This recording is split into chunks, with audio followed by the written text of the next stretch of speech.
In the year 1854, in the ruins of a burned library in the north of what is now Iraq, workers digging for a British expedition pulled a broken clay tablet out of the ash. It was small enough to hold in one hand. It was covered, edge to edge, in the wedge-shaped marks of a language that no living person had spoken in more than 2,000 years. And when it was finally read, it did not begin with a king, or a god, or a war. It began with an absence. It began by describing the moment before the world existed, and it described that moment in a single, specific way. It said that in the beginning, the heavens above had not yet been named, and the earth below had not yet been called by any name. Not that the heavens did not exist, that they had not been named. To the people who pressed that tablet, those were the same thing. A thing without a name had not yet been pulled across the line into being. Naming was not a label you stuck onto something already there. Naming was the act that made it there. And I want you to sit with how strange and how total that idea is, because it is the foundation of everything I am going to show you tonight, and because you are carrying a piece of it around with you right now, and have been since before you could speak, because you have a name. Someone chose it. You did not. It was decided for you, spoken over you, written down for you, in a room you do not remember, by people who were guessing at who you would become. And from that moment, that sound has followed you everywhere. It is the one word in any language that can cut through a crowded, roaring room and reach the back of your skull when everything else is noise. It is the word a stranger reads at the top of a page and uses to decide, before you have said anything at all, whether you get the job. It is the word that will be spoken over your body when you die, and then spoken a little less each year, until one day, someone says it for the last time and does not know it is the last time. And on that day, the people who pressed that tablet would tell you, something happens that is worse than the death of your body. They wrote a great deal about the name, more than you would ever expect. They had one word that meant, all at once, your name, your fame, your memory, and your children. Because to them, those were not four things. They were one thing, the part of you that could outlast you. They believed the gods themselves created by speaking names. They believed that to chisel a man's name off a stone was a crueler act than to kill him, because it reached backward and unmade him. They buried names in the foundations of their temples, like seeds, addressed to a stranger thousands of years in the future, with a single instruction: keep my name alive. And in at least one case that we can prove, on the record, with dates, it worked. A king dug a name out of the ground that had been waiting there for 1,500 years, and he kept the promise. And that is why we can say the dead man's name tonight. 12 things the Mesopotamians, the Sumerians, and the Babylonians and Assyrians who came after them wrote about the name and about your name, laid one by one against what has actually been measured about names in the modern world, in psychology, in law, in the scans of the living brain. 2 of the 12 I am going to be very careful with you about, because on those the honest modern picture is contested, and I will hand the skeptics the microphone myself before I say another word. Everything here stands on real tablets, named translators, and real published studies, and where I am reaching past what the text actually says, where I am building a bridge instead of reading one, I will tell you, every time, out loud. The 7th is the one that changed how I hear my own name, because the 7th is about the fact that your name was a sentence, a whole sentence with a meaning and a claim and a destiny folded inside it, and that sentence was written and spoken and fixed before you drew your first breath. They wrote your name into the world, and the world still answers to it. Before the first of the 12, you need to know exactly what we are working from, and you need the mainstream position at its full strength, because everything tonight stands on real clay and real measurement, and I hold both of them to the same standard. Start with the languages, because the very first thing a careful person will want to correct. Me on, I am going to correct myself. When I say the tablet from that burned library, I am talking about a poem the Babylonians called, from its first 2 words, the Enuma Elish, the when on high. And the Enuma Elish is not, strictly, Sumerian. It is Babylonian, written in Akkadian, most likely composed late in the 2nd millennium before our era, more than 1,000 years after the first Sumerian cities. So when I use the word Mesopotamian tonight, I mean the whole civilization of that floodplain, Sumerian and Babylonian and Assyrian together, the way we might say European. And when a single word matters, I will tell you which language it comes from. I am not going to blur them, because you deserve better and because the difference is real. Now the word itself, because the whole video turns on it. In Sumerian, the oldest of these languages, the word for name is mu, spelled with a single sign. In Akkadian, it is shumu. And here's the thing: the dictionaries, the Great Chicago Assyrian Dictionary, von Soden's Akkadian Handbook, the standard references every scholar uses. Here's the thing they show you when you look shumu up. It does not mean only name. Under that one entry sit meanings that we would need 4 or 5 separate English words to carry. It means name. It means fame. Or reputation, the thing said about you. It means memory, the record that survives you. And it means offspring, an heir, a son. So that the phrase to establish a shumu can mean both to make yourself famous and to leave a child who continues you. One word: your name, your reputation, your memory, and your bloodline, all held in a single sound. They did not experience those as 4 things that happened to be related. They experienced them as one thing, and that one thing was the part of a person that could survive the death of the body. And around that one word sit the objects that give this video its spine. There is the Enuma Elish, which does not end with a war, but with a list of 50 names, recited over the god Marduk like a coronation. There is the Great Law Stele of Hammurabi, which ends not with a law, but with a curse, aimed at any future king who would erase Hammurabi's name and carve his own in its place. There are the boundary stones, the kuduru, that curse whoever would efface the name of the man who owned the land. There are the foundation deposits, buried tablets, and figures placed under temple floors and addressed in writing to a person who would not be born for 1,000 years. And there is the strangest object of all, which is not an object but a fact, that a Mesopotamian's own name was very often not a word at all, but a whole sentence, a small prayer, carried around as an identity, respoken every single time someone called out to them. Now the mainstream explanation, and I give it its full weight, because it is strong, and it is largely right. A scholar will tell you that of course a pre-literate, then barely literate, society invests the name with power, because the name is the technology of memory itself. Before writing, your name spoken by others is the only thing that outlives you. After writing, your name inscribed is the only part of you that can be made permanent. Of course they feared its erasure. Erasing the inscribed name was the one act that could genuinely undo a person's immortality in a world with no other kind. Of course, their names were prayers, a culture saturated in God's names, its children after gods, the way other cultures have for all of history.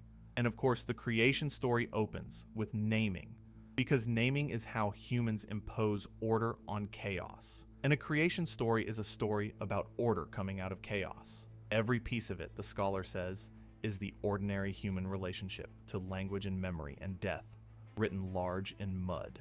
And that reading is correct. I am not going to tell you a name is a magic spell. The argument tonight is the shape of it, and how uncomfortably that shape fits what has actually been measured about names in the last 70 years. They said the name reaches into a person more deeply than any other word. And in 1959, a researcher sat people in a lab, fed them one stream of sound in one ear, and told them to ignore it, and found that 1/3 of them heard nothing of it at all except one thing: their own name, which broke through every time. They said a name could decide a person's fate before that person had done anything. And in 2004, 2 economists sent out thousands of identical resumes, changing only the name at the top, and the names alone moved the callbacks by half. They said a name written and buried could outlive the body by an age. And a king really did dig one out of the ground after 15 centuries. They had no psychology and no brain scanners. They had a word that meant 4 things at once, and the shape of what they built around it keeps turning out to match the shape of what is actually in us. So we go through it in order, 12 of them, from the naming of the universe down to the sound of your own name in your own skull tonight. For each, the tablet, the object, the mainstream explanation at full strength, and then what has actually been measured. 2 of the 12 I will be very careful about, because those are the 2 where the modern science is genuinely contested, and I will hand the skeptics the microphone on those myself. And one line, said once out loud before we start, any single one of these you can wave away, and you are meant to be able to. There are 12, and they come in an order, and somewhere around the 7th, when the name stops being a thing out there in a museum and becomes the sentence that was spoken over your own crib, the waving away stops working. If you have ever heard your own name spoken across a loud room and felt your whole body turn before your mind caught up, this one was made for you. Take 1 second and subscribe, because the machine that decides what you see buries a quiet thing like this under everything louder, and the rest of this will not reach you otherwise. And stay with me, because the first of the 12 is about the moment before anything had a name, including you, and what the tablet says had to happen first, before anything could exist at all. They wrote your name into the world, and the world still answers to it.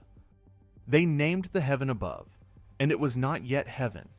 They named the earth below, and it was not yet earth. That is where we begin, because that is where the tablets themselves begin, and because you were once in exactly that condition. There was a version of the world in which you had no name, and the people who wrote these tablets would have told you, plainly and without blinking, that this was the same as saying there was a version of the world in which you did not yet exist. So we start before the beginning. We start in the dark water before the first word, and we work forward, 1 tablet at a time, 12 of them, until we arrive at the one that is about you specifically, the 7th, the one they say was written before you drew breath. Stay with the order. The order is the argument, and the argument only works if you feel each stone set into place before the next one lands on top of it. And let me tell you honestly what kind of argument it is, so that you can hold me to it, because I do not want your belief cheaply, and I do not want to earn it by tricks. I am not going to tell you that the Sumerians had secret knowledge, or that they spoke to gods, or that anything supernatural is at work in what follows.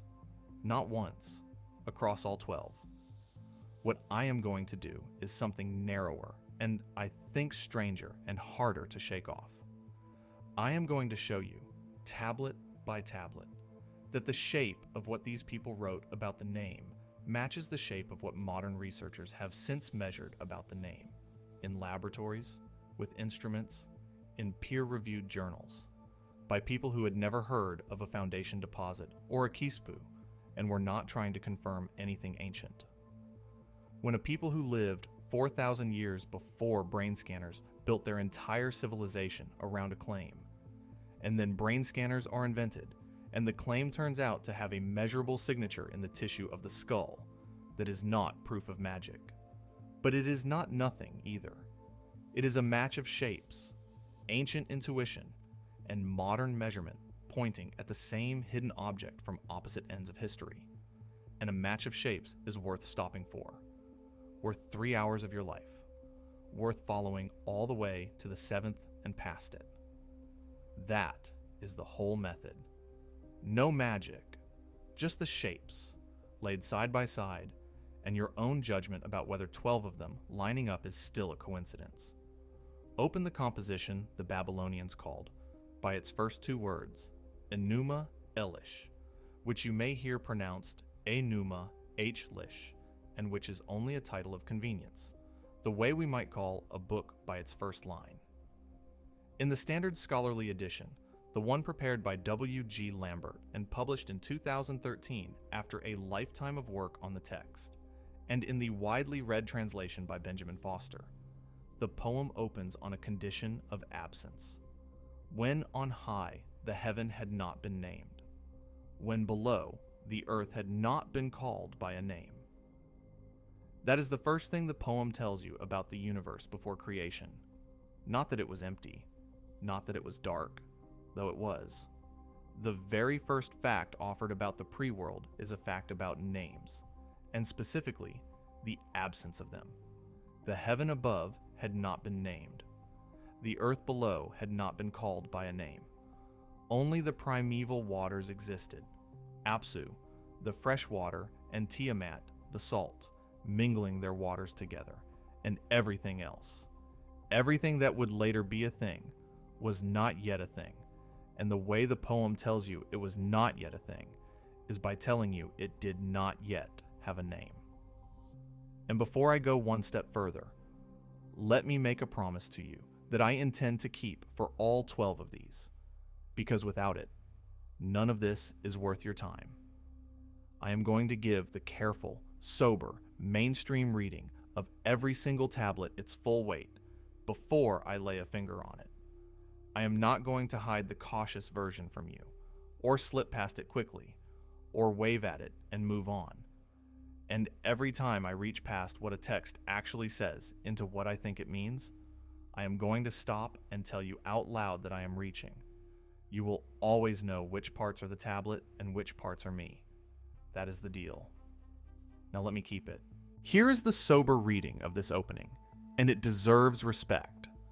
The scholars who spend their lives with this text will tell you, correctly, that this is a poetic convention, and a widespread one. Across the ancient Near East, and in cultures with no contact with Babylon at all, creation narratives frequently open with a description of what was not, a long catalog of absences, and naming is one natural item in that catalog. To say a thing was unnamed is, on this reading, simply a vivid way of saying it was undifferentiated, unformed, not yet separated out from the general soup of the beginning. The Babylonian poet in this account is not making a metaphysical claim that a name is a precondition of existence. He is using naming the way we might say a place was off the map, or a person was a nobody, meaning not literally non-existent, but unmarked, unremarked, not yet counted. And there is real support for this in the grammar of the passage, because the poem pairs the not yet named heaven with a whole series of other not yets. No gods had been brought into being. No destinies had been decreed. The marshes had not been formed. The reed beds not yet grown. Naming sits inside a list of formations. It is one absence among several. And I should say plainly, so that no one can accuse me of hiding it, that Enuma Elish is not even Sumerian. It is Babylonian, written in Akkadian, composed most likely late in the second millennium before the Common Era, long after the Sumerians who first built the cities and first pressed the reed into the clay. When we speak, as this whole series does, of what the Sumerians wrote, we are using the word Sumerian the way people use it in ordinary speech, as an umbrella for the whole civilization of ancient Mesopotamia, Sumerian and Akkadian, and Babylonian and Assyrian, the long continuous tradition of the land between the two rivers, which handed its ideas and its gods and its very cuneiform script down from one language to the next across 3,000 years. The naming theology I am showing you runs through the whole of that tradition, in Sumerian and in Akkadian alike, which is exactly why it is worth taking seriously. But the specific poem in front of us is Babylonian, and I will call the scholars who edited it by their names, Lambert and Foster, rather than pretend to a line number that no honest translator would give you, because the cuneiform tablets are broken and reconstructed from many copies, and the very idea of a fixed line to quote is often a modern convenience laid over an ancient mess. That is the careful reading, and I want you to hold it in your hand for the whole of what follows, because I am about to lean on this text, and I do not want you thinking I sneaked the cautious version past you in the dark. But here is where I am reaching, and I am telling you so. The text says the heaven had not been named. I am the one telling you that this means it did not yet exist in the way that matters. The poet may have meant only that it was not yet distinguished. That is the honest boundary of the claim, and I will not pretend the tablet draws a line it does not draw. What I will do instead is show you what the same civilization did the moment it stopped writing poetry and started keeping records. Because the pattern in the poem, the pattern that says to exist, is to be named, is not confined to the poem. It is stitched through the entire legal and administrative machinery of Mesopotamia, through the contracts and the census lists and the ration tablets. And this is the part that should make the hair on your arm move. It is stitched through ours, right now, today, in a document your own government keeps on you. Consider what has actually been measured about what happens to a human being who is never given a recorded name. Look at the United Nations Convention on the Rights of the Child, adopted in 1989, and specifically at Article 7 of that convention, which states that a child shall be registered immediately after birth and shall have, from birth, the right to a name and, as far as possible, the right to know and be cared for by his or her parents. From birth. The right to a name. The drafters of that article were not poets, and they were not mystics. They were lawyers and diplomats from dozens of nations, arguing line by line over the wording, and they put naming and registration in the very same breath, at the very front of the child's rights, because they understood something with cold precision. A human being who is not registered, who is not named in the record, is very nearly invisible to the state, and a person invisible to the state is a person to whom terrible things can be done with no one to say they happened. UNICEF, the United Nations Children's Agency, has estimated that hundreds of millions of children under the age of 5 have never had their births registered anywhere. Hundreds of millions. These are living children, breathing, hungry, dreaming children, and yet in the eyes of every system that could protect them, they hover close to non-existent because they were never named in the ledger. They cannot easily enroll in school. They cannot easily receive a passport, prove their age, open an account, inherit property, cross a border legally, or be counted among the missing when they go missing. The absence of a recorded name does not make them less real to their mothers. It makes them less real to the world, and the world is the thing that feeds you, and schools you, and defends you, and buries you. And I want you to sit for a moment with what that invisibility actually costs a real human being, because it is not an abstraction. It is a life narrowed at every turn.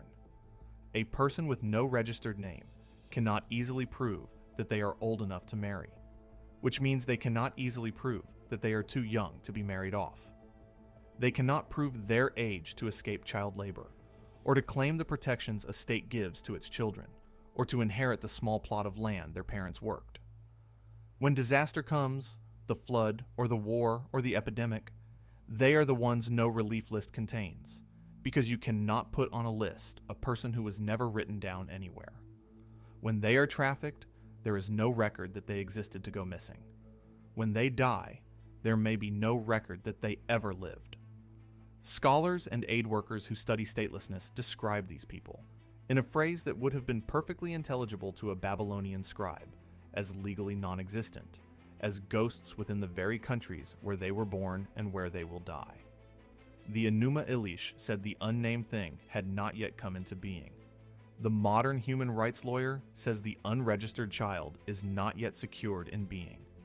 And in between those two statements lie 4,000 years, and not one change in the underlying logic, which is that the record of the name is the thread by which a person hangs onto the world. Do you see what has happened? The Babylonian poet wrote that before a thing was named, it had not yet come into being, and 4,000 years later, a room full of lawyers wrote, in effect, that until a child is named in the record, its existence is not secured. The mainstream scholar says the poem is only using a metaphor, and perhaps it is. But the metaphor turned out to describe a mechanism that we still operate at planetary scale, with real children falling through the exact gap the poem describes. We still run a world in which the unnamed are the ones who slip beneath the surface and are not counted and are not caught. The shape of what they wrote matches the shape of what we have measured. That is all I am claiming here at the first tablet. Not magic, not prophecy. A match of shapes, one ancient, one modern, and the match is exact. They wrote that nothing exists until it is named, and the world we built runs on that same law, and the world still answers to it. And if that unsettles you, hold on, because we have only established the frame. We have said that a name is the threshold of existence. We have not yet said what a name was to these people, what it weighed, what it could do, what force they thought was packed inside it. And that is the second tablet, because before you can understand why they buried names in the foundations of temples and cursed anyone who scratched them out, you have to understand that when a Mesopotamian said the word for name, he was not saying the small, light thing we mean. He was saying something with 4 times the mass. Here is the word. In Akkadian, the great administrative and literary language of Babylon and Assyria, the word is shumu, which you may hear written with a mark over the S, giving you the sound shumu. In Sumerian, the older language beneath it, the language of the very first cities, the word is mu, simply mu. And I want you to open, in your mind, the reference work that every scholar of this material keeps within arm's reach. The Chicago Assyrian Dictionary, the monumental lexicon assembled over some 90 years at the Oriental Institute of the University of Chicago, volume after volume, and alongside it the great grammar and dictionary tradition of the German Assyriologist Wolfram von Soden. Look up shumu, and notice that you cannot translate it with one English word, because it does the work of 4 of ours at once, and the 4 are not neighbors that happen to share a street. They are one thing seen from 4 sides. Shumu means name, yes, but shumu also means fame, reputation, the renown that travels beyond the body. And shumu also means memory, the remembrance of a person after their death, the being thought of by those who come later. And shumu also means, in a great many contexts, heir, offspring, the son who carries the line forward. One word: name, fame, memory, heir. To the Mesopotamian mind, these were not 4 separate concepts that happened to collide in a single syllable. They were one concept. Your name was your fame, because your name was the thing that traveled beyond your body and your lifetime, the part of you that could be carried into rooms you would never enter. Your name was your memory, because to remember someone was precisely to speak their name, and to forget them was for their name to fall silent. And your name was your heir, because the way a name continued to exist after you died was by being carried, literally respoken, by the children who bore it, and named their own children in turn down the generations. A man with no son had, in the deepest and most technical sense of the word, no shumu. He had no name because he had no one to carry it, which meant he had no future existence, which meant that when he died, he would die completely, all the way down, with nothing of him left running anywhere in the world. You can feel the weight of this in the idioms, the ordinary phrases of the language, because a culture's real beliefs live in its idioms far more than in its poems. A poem is where a culture says what it wants to be true. An idiom is where it accidentally tells you what it actually believes. And the Akkadian idioms of the name are relentless. To set up a name, Shuma Shikanu, meant to become famous, to establish a lasting reputation, to plant something of yourself that would outlast you. Kings set up their names the way we might say a person makes their mark. To make a name for oneself, and notice, please notice, that this exact idiom survives intact in English. 4,000 years later, we still say a person is making a name for themselves, and we mean becoming known, becoming someone, coming into a fuller and more solid kind of existence in the eyes of the world. You did not invent that phrase. You inherited it down an unbroken chain from people who meant it far more literally than you do. And on the other side, the dark side, to tear out a name, Nasahu, to pull it up by the roots, was to destroy a person utterly, to reach past their death and kill the last living part of them, the part that ran on in the memory of others. And the worst curse in the language, the phrase you called down on your bitterest enemy when you wanted not merely to hurt him, but to erase him, was that he should have no shumu, no name, meaning he should die with no heir and no memory, that the world should close over the place where he had been, without so much as a ripple, as though he had never drawn a single breath. And there is a mirror idiom that is even more chilling than the phrase about tearing out a name, because it does not describe an attack. It describes a natural fate that the fortunate escape and the unfortunate suffer. In lament and in prayer, you meet the man whose name is not remembered, whose name is cut off, and it is spoken of as the worst thing that can befall a person, short of the anger of the gods, and often as a sign of exactly that anger. To have your name cut off, your line ended, no son to say the kispu, was to be under a curse, whether or not any human hand had lifted against you. And on the bright side of the same coin, the great and recurring boast of kings, the thing they wanted above conquest, was that their name would be lasting, that their name would endure for distant days, that people not yet born would speak it. Ashur-banipal, the great Assyrian king who assembled the famous library at Nineveh, has left us statements of exactly this hunger, that he learned the scribal art and gathered the tablets so that his name would last. The king who could command armies and tax whole provinces still lay awake, if the inscriptions are any guide, over the single question of whether his name would be spoken after his death. That is not vanity as we mean it. That is a man trying to secure his own continued existence by the only technology he believed could reach past the grave, which was the durability of his name. When von Soden and the compilers of the Chicago Dictionary lay out the semantic range of shumu across thousands of attestations, this is the shape that emerges from all of it. The name is the part of a person that time cannot automatically kill, but that neglect or malice can. It is savable. It is losable. It is, in their grammar, the mortal soul made portable. One word did all of that. Name, fame, memory, air, existence, continuation, all of it bound into a single syllable, mu, shumu. When we translate it flatly as name, we are like people looking at a folded map and seeing only the top square, thinking that square is the whole country. We think we know what a name is because we have a word for it, but we have lost the other three dimensions.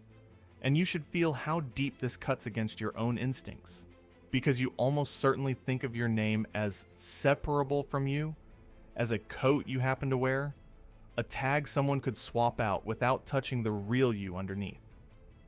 You imagine that if your parents had chosen differently, you would be the same person under a different label, that the you is one thing and the name is another thing laid on top.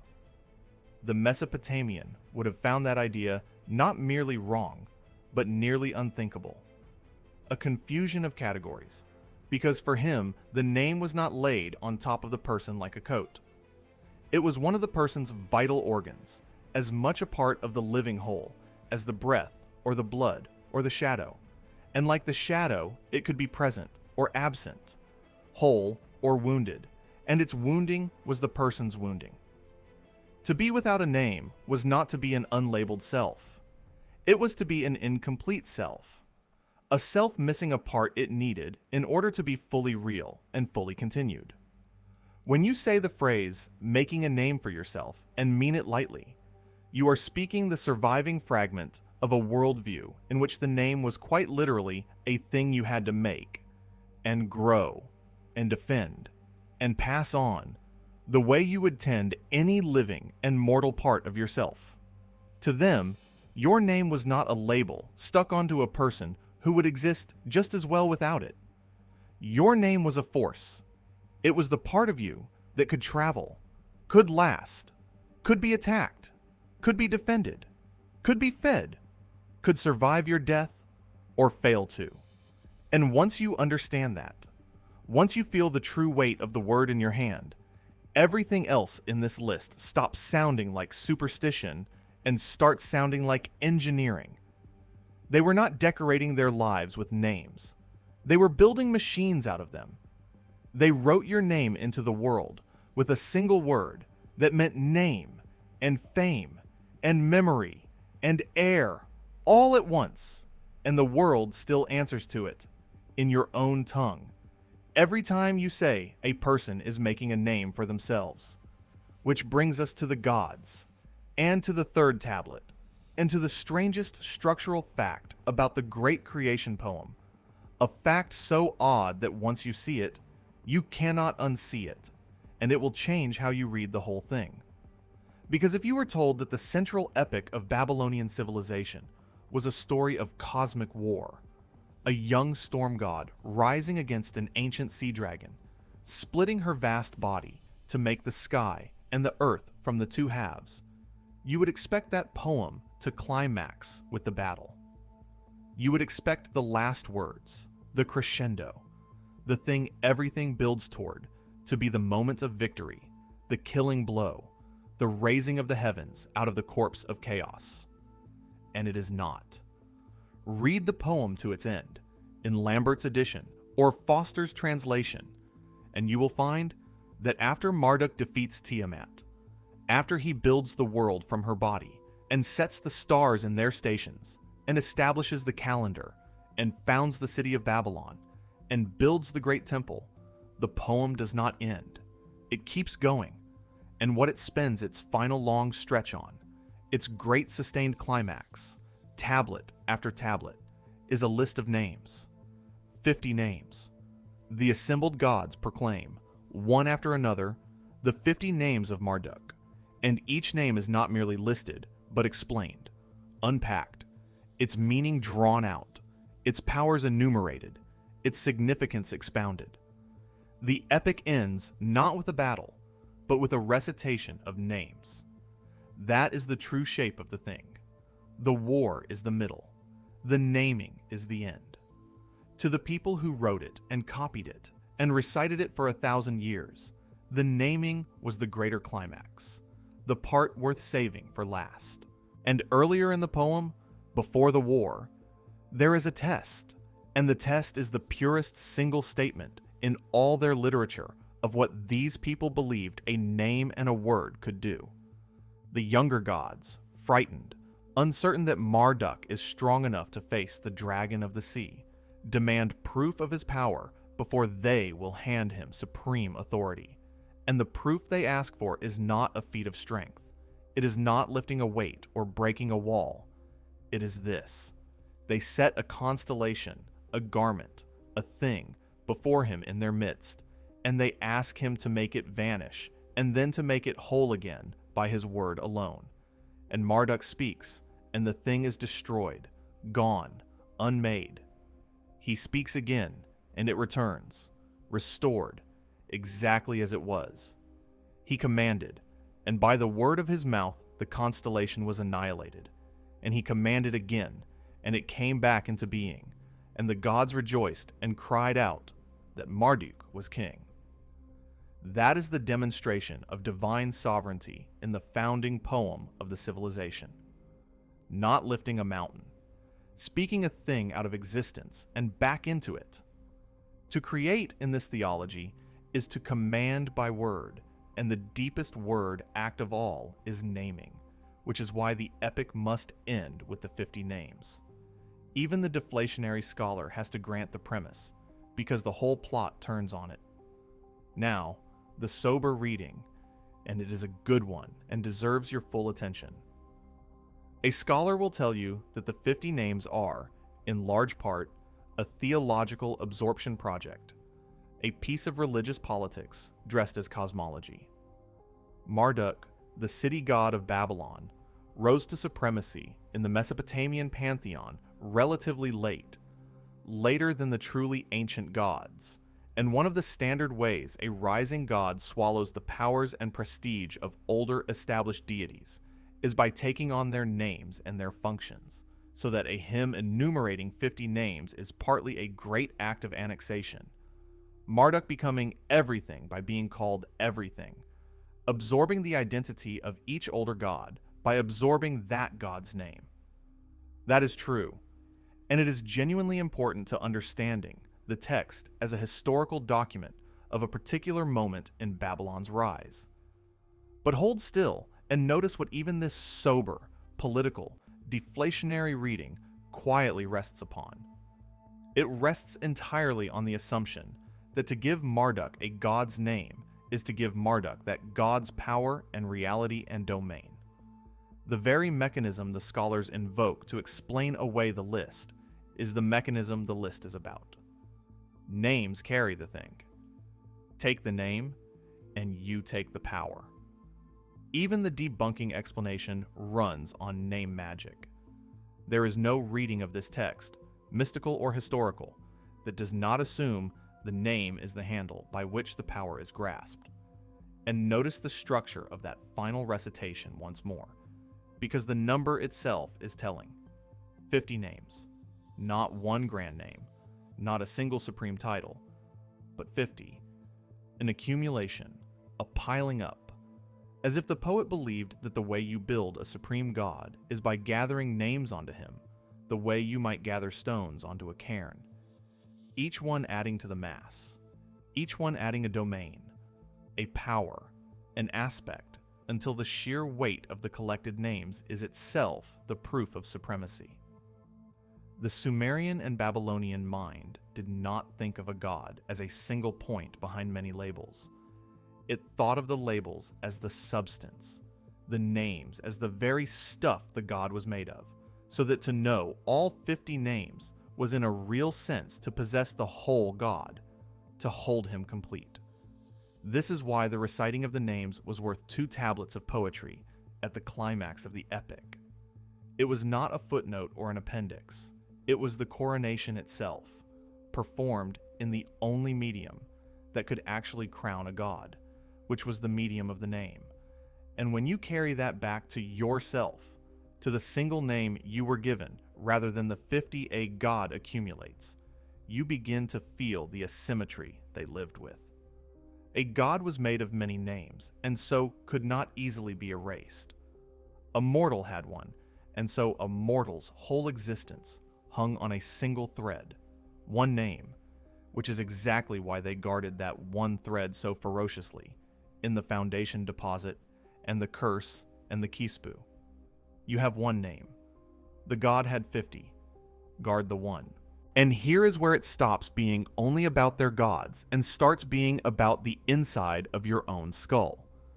Because there is a measured, replicated, stubborn finding in modern psychology that says your own name, and even the individual letters in it, exert a pull on you that no other letters exert. A preference you did not choose, cannot fully feel, and probably would deny if I asked you. The finding is called the name letter effect, and it was first reported by the Belgian psychologist Joseph Nutten in 1985 in the European Journal of Social Psychology. Nutten's method was almost insultingly simple. He showed people strings of letters and asked them to indicate which letters they simply liked, which they found more pleasing to the eye, with no reasons required. And he found, reliably, across languages and across countries, that people preferred the letters that appeared in their own name, and most strongly of all, the very first letter of that name. their initial, above letters that did not appear in it. People like their own initials more than they like other letters. They do not know they are doing it. There is no aesthetic reason for it. The letter is not objectively more beautiful. It is theirs, and theirs is enough. And here is the human detail I want you to sit with, because it tells you this was not a man chasing a sensational headline. Nutton himself distrusted the finding. He found it strange, almost unbelievable, too much like something that could not be real, a preference for arbitrary shapes purely because they spelled out the self. He was so wary of it, so suspicious of his own result, that by the account of the field, he sat on the data for years before he published it, running the study again and again in more countries and more languages, trying to make the effect go away, because a careful scientist is more frightened of a result that flatters his hopes than of one that dashes them. And it would not go away. It replicated. It replicated across dozens upon dozens of studies in the decades that followed, in language after language, becoming one of the more robustly reproduced effects in all of social psychology. The pull of your own name on your own preferences is real, and it is measurable, and it is working on you right now, quietly, bending your judgment by a hair in the direction of anything that happens to share the shape of your name. Look at what has lined up on the table. The Babylonians built their supreme creation poem so that its climax was not a battle, but a recitation of 50 names, and they told, at its heart, a story in which reality itself obeys the spoken command and the given name. And a careful Belgian scientist, 4,000 years later, working with nothing but letters on cards, found that the letters of your own name pull on you with a force you cannot feel and did not consent to. A force so strange that he did not believe his own data and hid it from the world while he tried to disprove it. I am not telling you that Nutton proved the Enuma Elish. He did not, and I will not say he did. I am telling you that a civilization organized its entire cosmos around the special power of the name. And when we finally built instruments delicate enough to measure whether a name has any peculiar hold on a human mind, the needle moved, and kept moving, and would not stop. And I want to give the skeptic his due on this one too, because the name-letter effect has had its critics, and honesty requires that you hear them. Some researchers have argued that the effect, though real, is smaller and more fragile than the early enthusiasm suggested, that it depends on how you ask the question and can be washed out by mood or by the particular letters involved.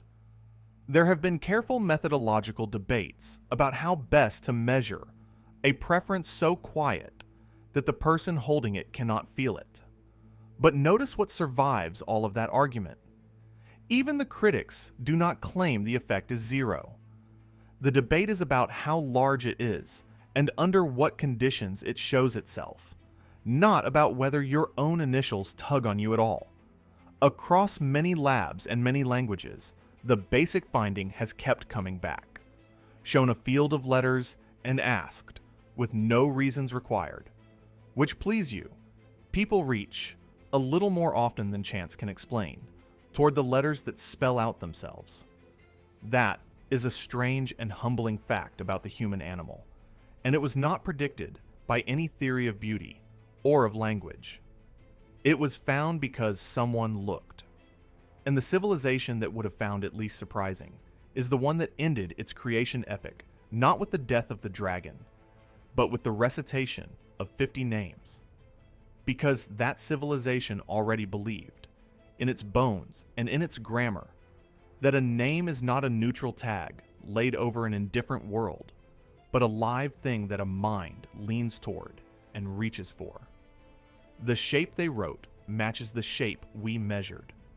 They wrote your name into the world as the thing that carries power, and the world, it turns out, still answers when it is called, right down to the letters. But a preference for letters is a soft thing, a whisper at the edge of the mind. If the name law is real, if a name truly has some privileged access to the human being, we ought to be able to catch it doing something sharper, something with a hard edge that can be timed on a clock and read off a machine and pointed to in the tissue of the brain. And we can.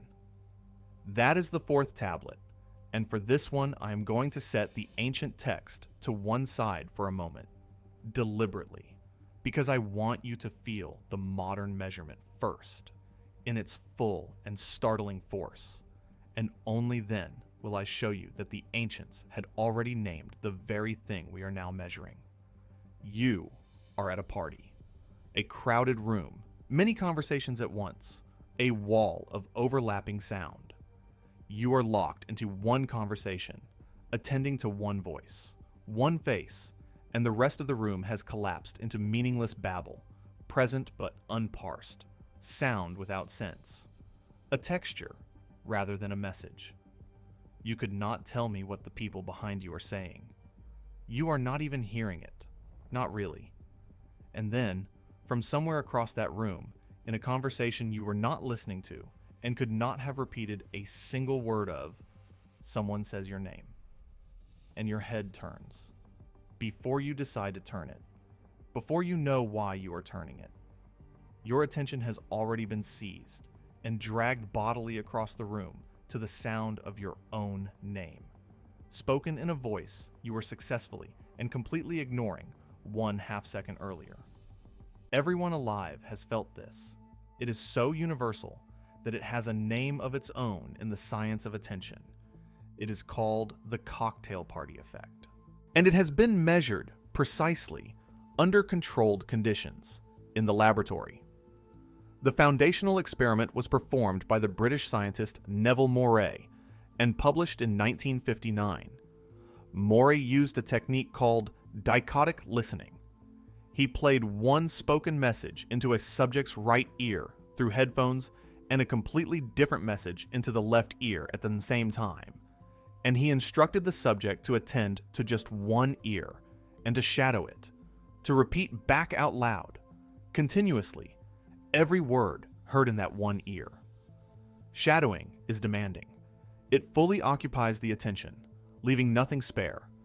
Into the other ear, the unattended, ignored ear, Moray fed all sorts of material, and then afterward he tested what, if anything, had gotten through from that ignored channel. And the answer was almost nothing. Words repeated dozens of times in the ignored ear were not remembered at all. A list of ordinary words left no trace. The subjects could not say what language it had been in. The ignored ear was, for nearly every purpose, a closed door, except for one thing. When the subject's own name was spoken into that unattended, ignored, closed ear, about a third of the subjects heard it. It broke through. It reached across the closed channel and touched them when nothing else on earth could. About 1 in 3, catching the sound of their own name in an ear they were not using, an ear that was deaf to everything else. And that finding held. It was not a fluke of one lab in one decade. It was examined again, with more control and more rigor, by later researchers, including the careful work associated with the psychologists Wood and Cowan in 1995, which revisited the cocktail party phenomenon under tighter conditions, and again found that a substantial fraction of people, on the order of 35%, detected their own name in the unattended channel, while comparable words went by unheard. And here is the thing about that number that I do not want you to slide past, because the temptation is to hear 35% and think, well, that is not everyone, so it is not so impressive. Turn it around. It is not 0. Most people, most of the time, do not consciously catch a given word in the ignored ear. And for ordinary words, the detection rate hovers down near the floor. But for your own name, better than 1 time in 3, It punches straight through a channel that is otherwise sealed. That is not a small effect. That is your name possessing a key to a door that no ordinary word can open, and using it more than a third of the time, without asking your permission, and often without your conscious knowledge. And it goes deeper than turning your head, deeper than behavior, all the way down into the electrical signature of the brain itself. When researchers record the brain's response to sounds using electrodes on the scalp, measuring the tiny voltage changes called event-related potentials, they find that your own name produces a distinctive response, a characteristic wave, prominent among them the one called the P300, a signature that the brain has registered something significant, meaningful, and self-relevant, and this response to your own name is larger and comes through differently than the response to other names, or to control words carefully matched for length and frequency and sound. Your name lights up the machine in a way that the word beside it does not. And think, please, about how astonishing that is when you set it against everything else your brain contains. You know tens of thousands of words. You have read millions of them. Your vocabulary is a vast warehouse, and to the recording electrode, most of that warehouse looks the same. Word after word, producing the ordinary, expected ripple of a brain processing language.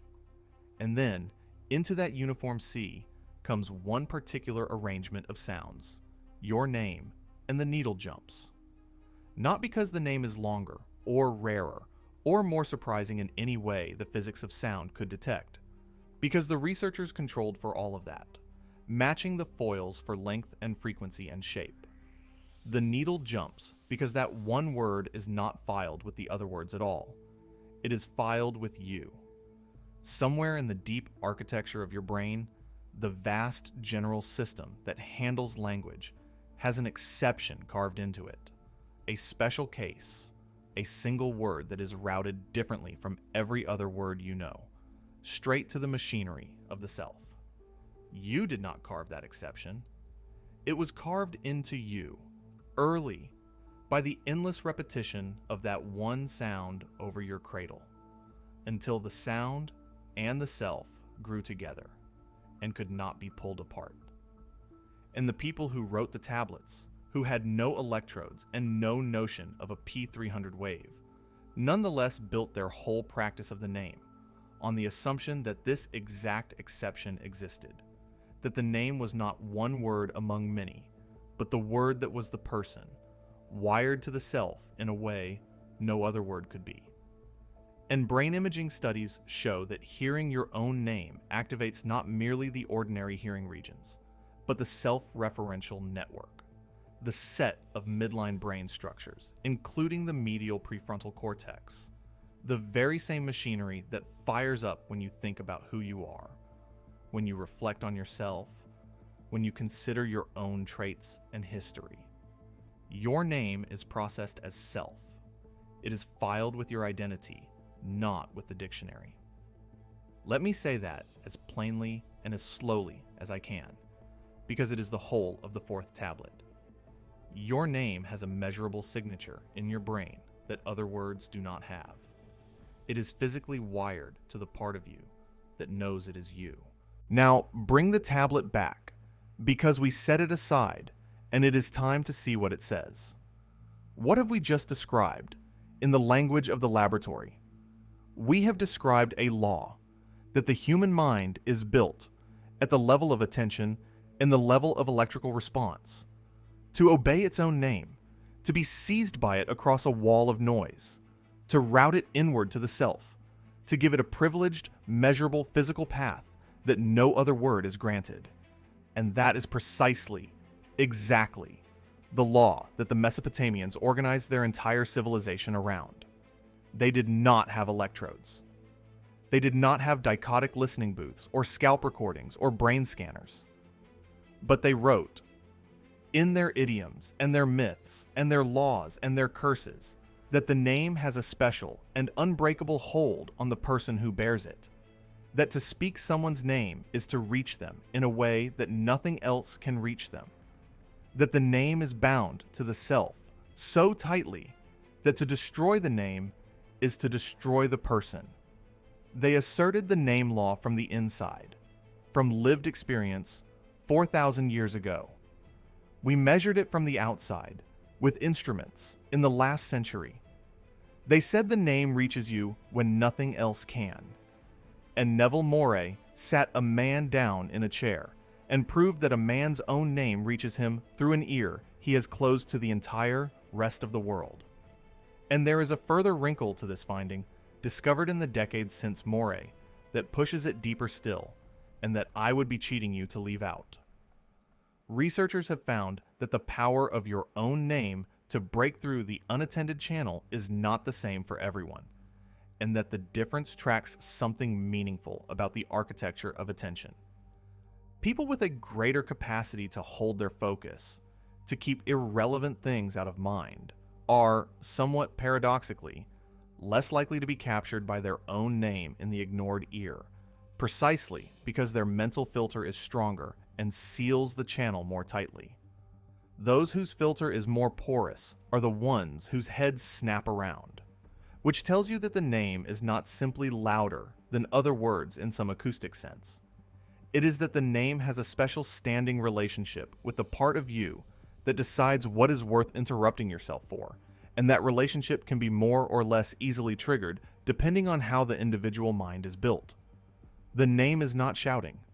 The name has a backstage pass, and the studies of the P300 brainwave sharpen this even further, because they show that the response to your own name appears even when you are not trying to listen for it, even when your attention is fully elsewhere, even in some studies when the listener is in states of reduced consciousness, under sedation, drifting towards sleep. The name reaches down below the level of deliberate attention and touches something that does not fully switch off when the rest of you does. Now, hold that beside what the Mesopotamians did with the name at the two ends of a life. The naming that pulls the infant into existence, and the kispu that reaches the shade in the underworld. They aimed the name at exactly the levels of a person that we now find the name can actually reach. Below language, below deliberate attention, below full waking consciousness. They aimed it at the floor of the self, and the instruments say the floor of the self is exactly where the name lands. They wrote your name into the world as a force with privileged access to the self, and your living brain on the instruments still answers to it with an electrical signature that belongs to no other word in any language you know. And that is 4. 4 tablets, and already the pattern is not comfortable to sit inside. A name is the threshold of existence. A name is a force with the mass of 4 words, not a light label.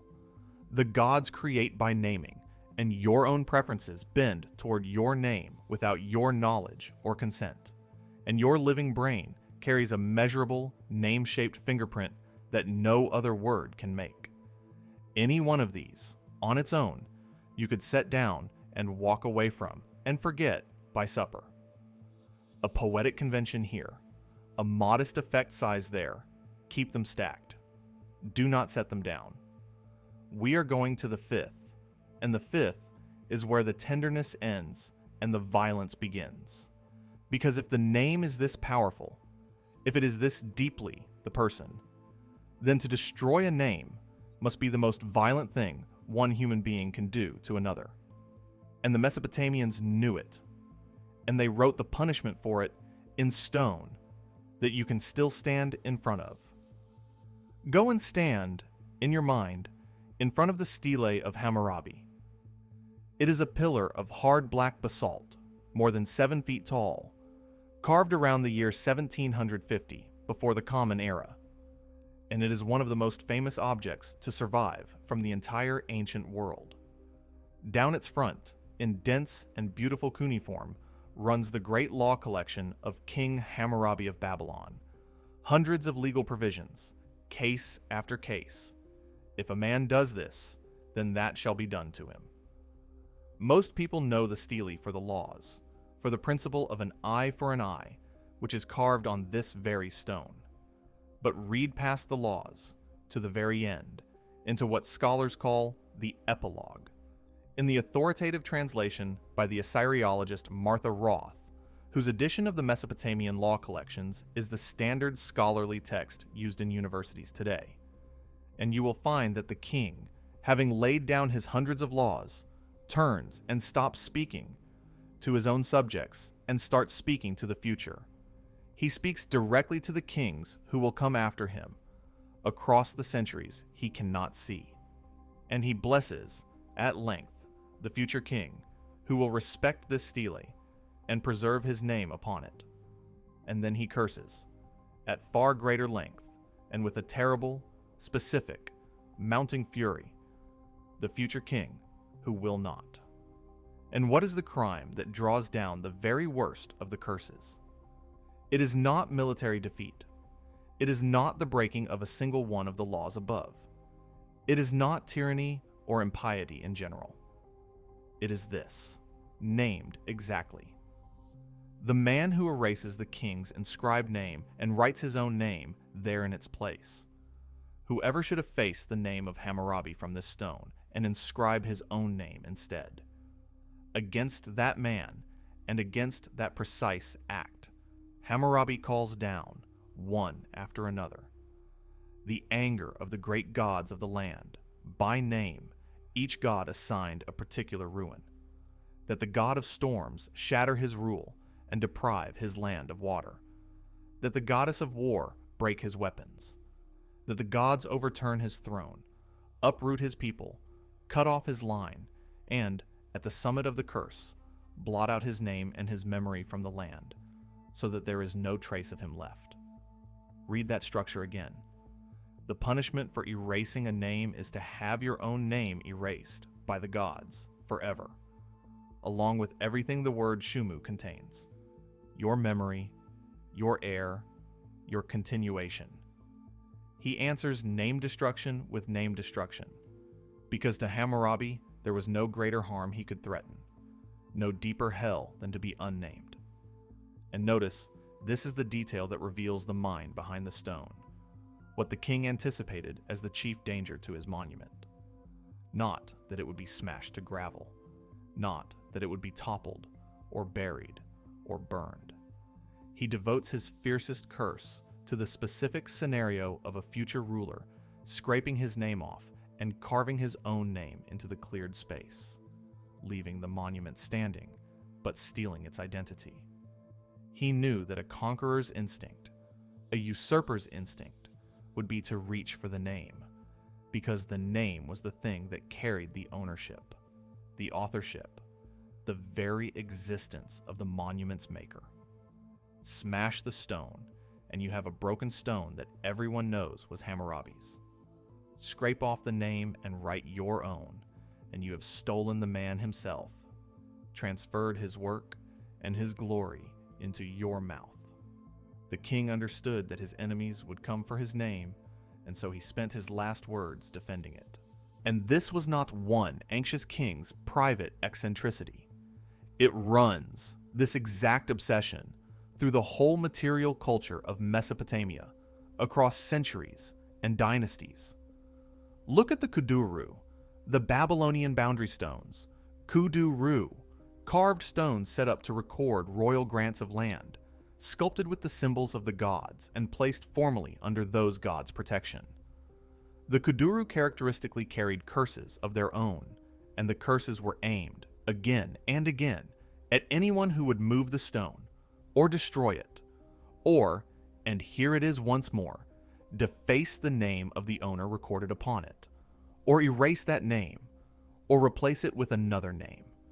To attack the name on the boundary stone was understood as attacking the person's very claim to exist in that place, to hold that land, to have that right, to be the one the grant belonged to. And across the long history of Mesopotamia, you find monuments and statues and inscriptions that were deliberately mutilated by later hands, and mutilated in a telling way, attacked specifically at the name. the name gouged out and hacked away, sometimes along with the face. Because to destroy an enemy fully, to reach past his death and annihilate him, you did not merely topple his statue. You murdered his name. You reached into the Shumu and tore it out by the roots, exactly as the language said, Nasahu, to tear out a name. Now, I want to be careful and honest here, because there is a famous example that people always reach for at this point, and it is the wrong one for us. People reach for the Egyptian pharaoh Hatshepsut, whose name and images were systematically erased from her monuments after her death.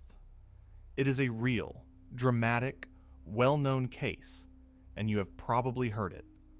But it is Egyptian, from the valley of the Nile, and this is a Mesopotamian story, from the land between the two rivers, and the point stands complete and unbroken without ever leaving Mesopotamia.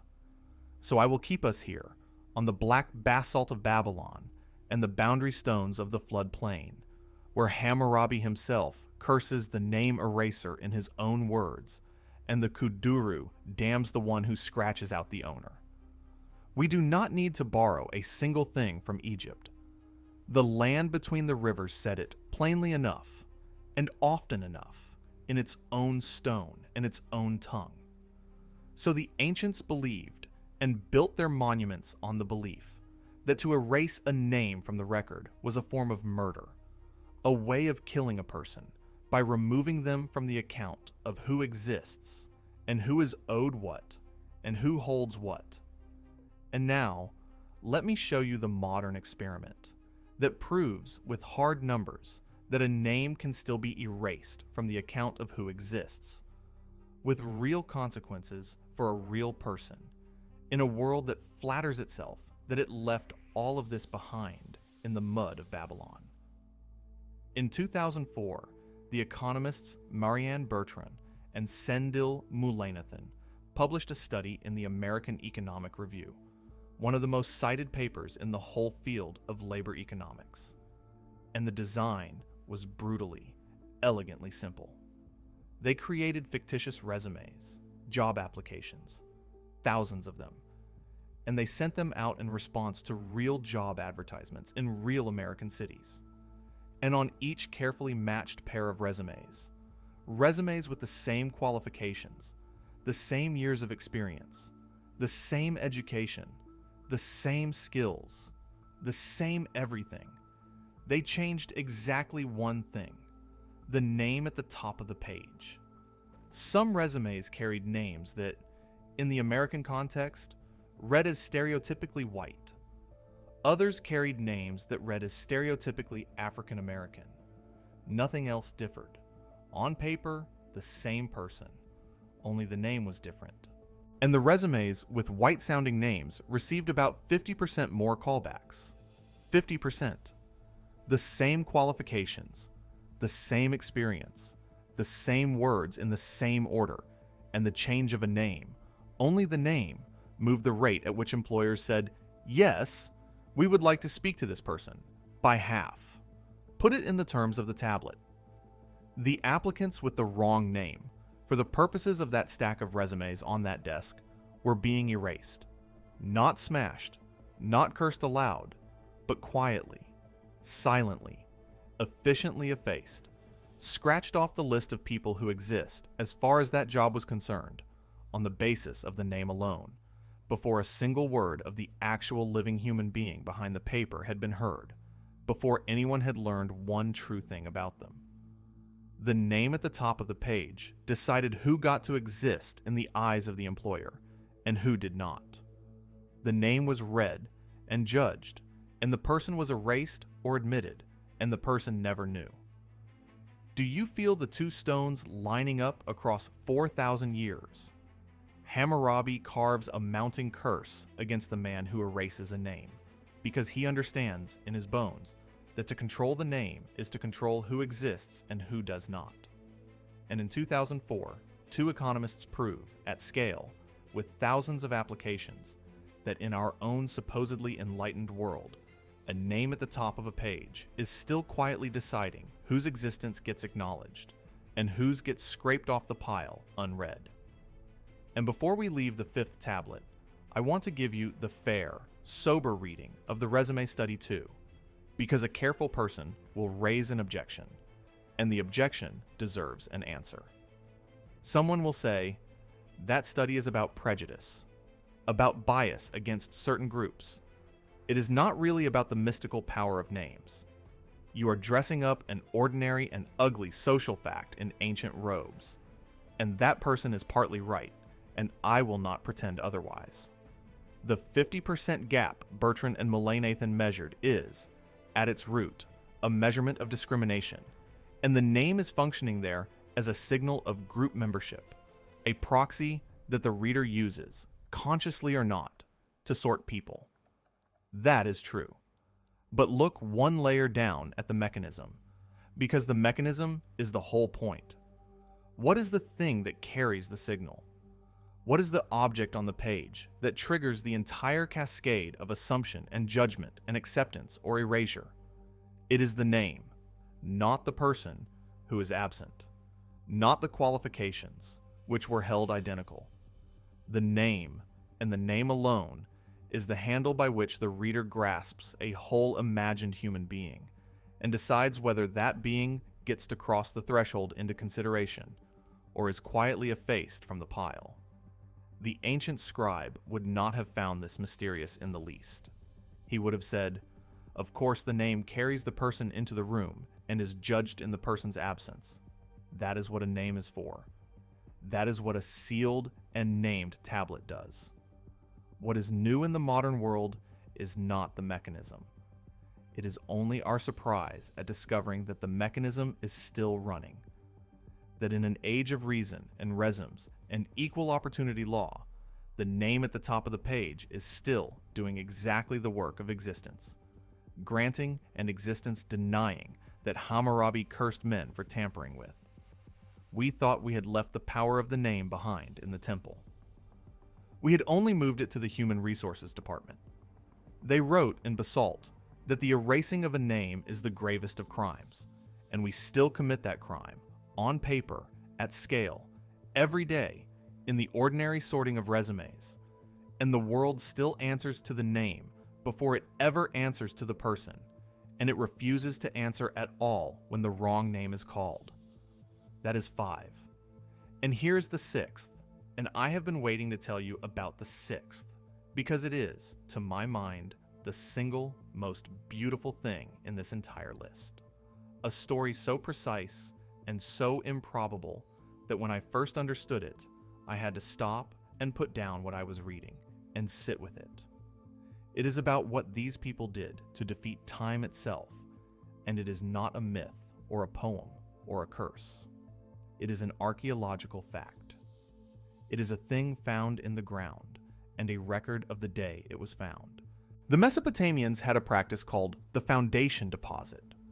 When a king built, or more often rebuilt, a great structure, and above all, a temple to a god, he would place, down in the foundations, buried in the brickwork, or in the earth beneath the lowest course of bricks, objects meant to last across time. Figurines of metal, cylinders and tablets of baked clay or precious metal, inscribed with his name, his titles, his ancestry, and the account of what he had built, and for which god, and why. The standard scholarly study of this practice is Richard Ellis's book, Foundation Deposits in Ancient Mesopotamia, published by Yale University Press in 1968, and Ellis makes something completely clear about them that changes how you see the whole practice. These deposits were not decoration, because no living person would ever see them. They were sealed into the foundations, hidden away, meant to remain invisible for the entire lifetime of the building, however many centuries that might be. And pause on the strangeness of that, because it is a strangeness we have lost the capacity to feel. Every other thing a king built was built to be seen. The Great Gate was built to overawe the visitor. The relief on the palace wall was built to impress the ambassador. The towering ziggurat was built to be visible from a day's walk away across the flat plain. All of it was display, aimed at living eyes. But the foundation deposit was the opposite of display. It was built to be unseen for as long as the building stood, and to be seen only when the building had failed, only in the moment of ruin and rebuilding, only by a reader who would necessarily be standing in the wreckage of everything the king had made. The king was, in effect, writing to the one person guaranteed to be looking at his failure, the future ruler standing in the rubble of his temple and saying to that person, across the centuries, over the ruin of my work, know my name. It is one of the most quietly astonishing acts of long-range communication our species has ever devised. A message that could only be delivered by the collapse of the very thing that carried it. A letter that had to wait for an earthquake or a slow decay of 1,000 years to be opened. No message in a bottle ever counted on so long a sea. No visitor would admire them. No worshiper would ever know they were there. So who were they for? They were letters. They were letters addressed to one specific reader who did not yet exist. The future king, who, generations or centuries later, when this very building had crumbled and fallen and was being torn down and rebuilt, would dig down into the old foundations and find them lying there in the dark. And the inscriptions often speak directly, explicitly, to that future finder. They say, in effect, you who come after me, you who find this in the ground, know my name, honor it, restore my inscription, and set your own deposit here beside mine in turn. And may the gods bless you if you preserve my name, and may they curse you if you efface it. They were messages fired forward through time, aimed at a person not yet born, whose only guaranteed quality was that someday, somewhere, someone would dig here again. And now I am going to tell you about the day one of those letters was received, because it happened, and it is documented, and we have the record of it in the words of the man who received it. There was a king of Babylon named Nabonidus, Na-Boch-ni-Dus, who reigned from 556 to 539 before the Common Era, the last king of the Neo-Babylonian Empire before it fell to Persia. And he was a strange and fascinating man, a king obsessed with the deep past, with old temples and forgotten gods and the physical recovery of ancient things.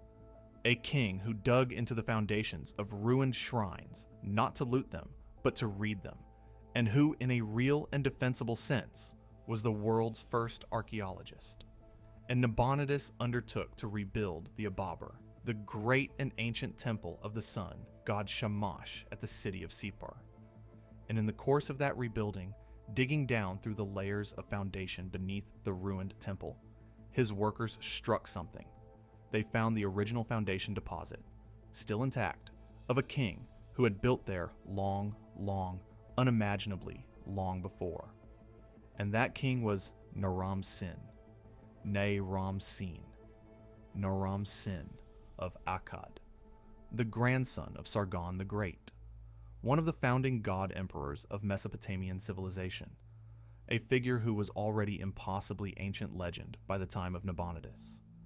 And Nabonidus recorded the find, and he recorded his own astonishment at it. And here I must be exact with you, more exact than a lazy telling would be, because his astonishment came attached to a number, and the number is wrong, and I promised you I would tell you when a number is wrong. Nabonidus boasted, in his royal inscriptions, that he had found the foundation deposit of Naram-Sin, which no king before him had seen for, and here he gives his figure, 3,200 years. He claimed that no king in 3,200 years had laid eyes on this deposit until he, Nabonidus, dug it up out of the earth. Now, hear me clearly. That number, 3,200 years, is Nabonidus' own claim, not a modern measurement, and it is not correct. The actual gap between Naram-Sin and Nabonidus was not 3,200 years. It was closer to 1,500 years, roughly half of what he claimed. Nabonidus, or the scribes who wrote for him, overshot the true figure by about double, and we cannot be certain why. Perhaps it was the ordinary instinct of kings to make the antiquity of their discovery more staggering than it was. Perhaps it was a genuinely faulty chronology, an honest error, because the past was already so unfathomably deep to them that their own reckoning of it had drifted. Hold both numbers in your hands at once. He said 3,200. It was about 1,500. And here's the thing you must not lose in the correction. Even the true number, 1,500 years, is a span so vast that it dwarfs the entire distance between you and the fall of Rome, dwarfs the distance between you and the birth of the prophet, a gulf of time so wide that a message crossing it intact is very nearly a miracle of engineering. But here is the thing that survived that gulf, whichever number you choose to use: the name. Nabonidus dug down through 1,500 years of accumulated ruin, and he found the deposit, and he read the name of Naram-Sin, and he knew whose it was, and he honored it, and he preserved it, and he set it carefully back, and he recorded the whole event, and he built his new temple over the memory of it. 1,500 years of silence, of that deposit lying unseen in the dark beneath a temple that had been raised and had been raised again more than once above it. And at the end of all that silence, a man dug down through the centuries and pulled up a name and could still read it, still say it, still know with certainty which long-dead god-king it had belonged to. The letter reached its reader. The message that Naram-Sin fired forward through 1,500 years of time landed, was received, was understood, and was answered exactly as it had asked to be answered. The whole preposterous, magnificent gamble of the foundation deposit, the wager that you could put your name into the ground and have it survive not just your own death, but the death of your language, and your empire, and your gods, and be dug up and read and honored by a stranger 1,000 and more years later. That gamble paid off, at least this once, at Sippar, and we hold in our hands the record of the very day it paid off. It is one of the most extraordinary documents in the whole of human history, a receipt for a letter delivered across 15 centuries. And now think about what you already do, without ever having heard the word Ibabar in your life. Think about the gravestone. Think about what a gravestone actually is. It is a foundation deposit for a single human being, a piece of stone sunk into the earth, carrying a name, meant to be read by strangers not yet born, meant to outlast every last person who knew the buried one in life, meant to say this name existed to people who will never know anything else about them. Think about genealogy, about the deep and near universal hunger that drives millions of ordinary people to trace their family lines, to dig back through parish records and ship manifests and census rolls and grave registers, and ask yourself what, precisely, they are digging for. Names. The names of the dead. They are all of them Nabonidus, digging down through the foundations of the past, hoping to pull up a name and know, at last, whose it was. The name is, for very nearly every human being who has ever lived and died, the last surviving artifact of their entire existence. Your body will not last. Your voice will not last past the last recording. Your possessions will scatter to strangers within a generation or two, but your name, carved somewhere, written somewhere, spoken by someone, may run on for centuries after the last living cell of you has become dust and then become soil.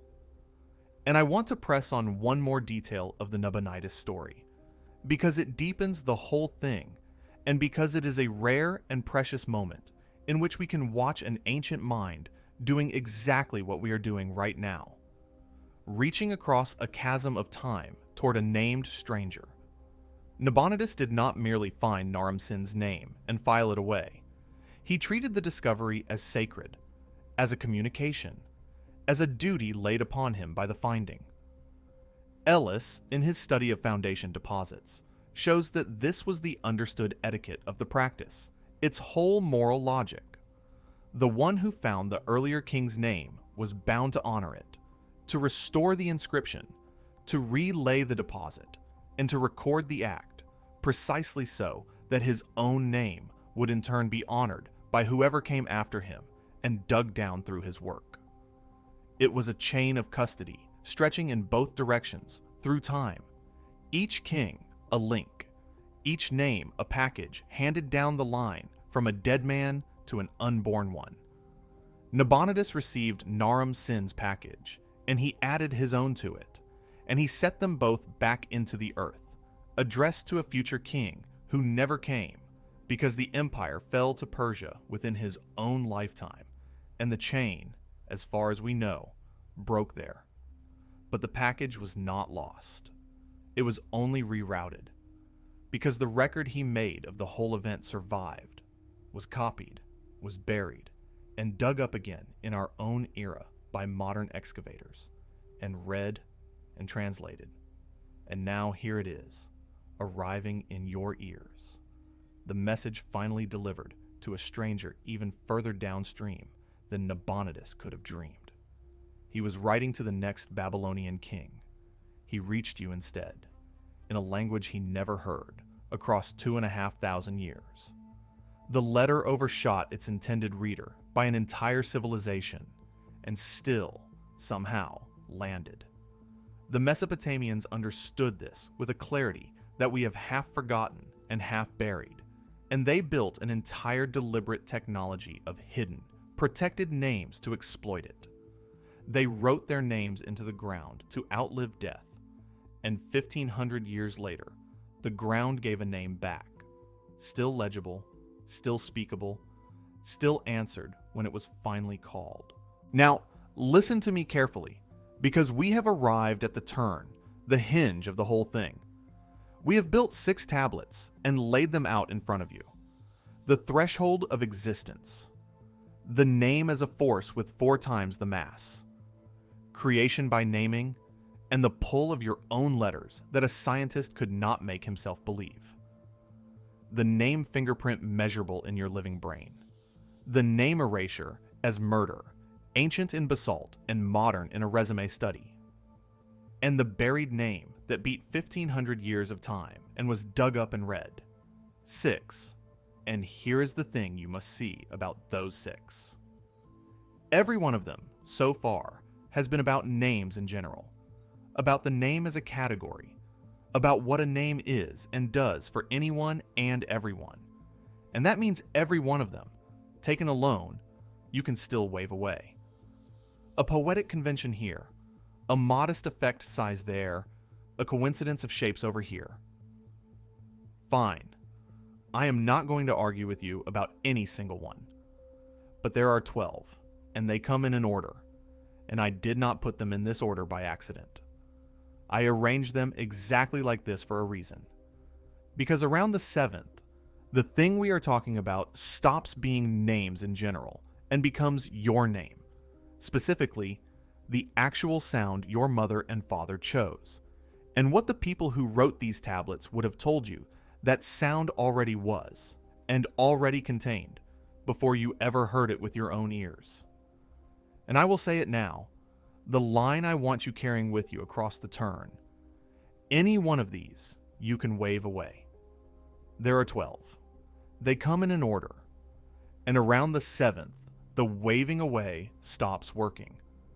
Let me say why, precisely, so it does not sound like a mere trick of showmanship. It is a matter of what honest thinkers call the accumulation of independent evidence. Any single strange coincidence is easy to dismiss, and rightly so, because the world is enormous and coincidences are cheap.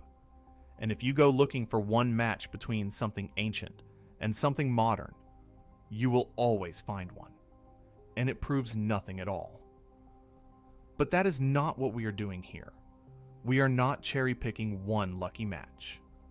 We are watching the same claim, that the name is a force with privileged access to the self and to existence, be made independently by an ancient civilization from the inside, out of lived experience, and then confirmed independently by modern science from the outside, out of instruments, across item after item after item, in domains that have nothing whatever to do with one another.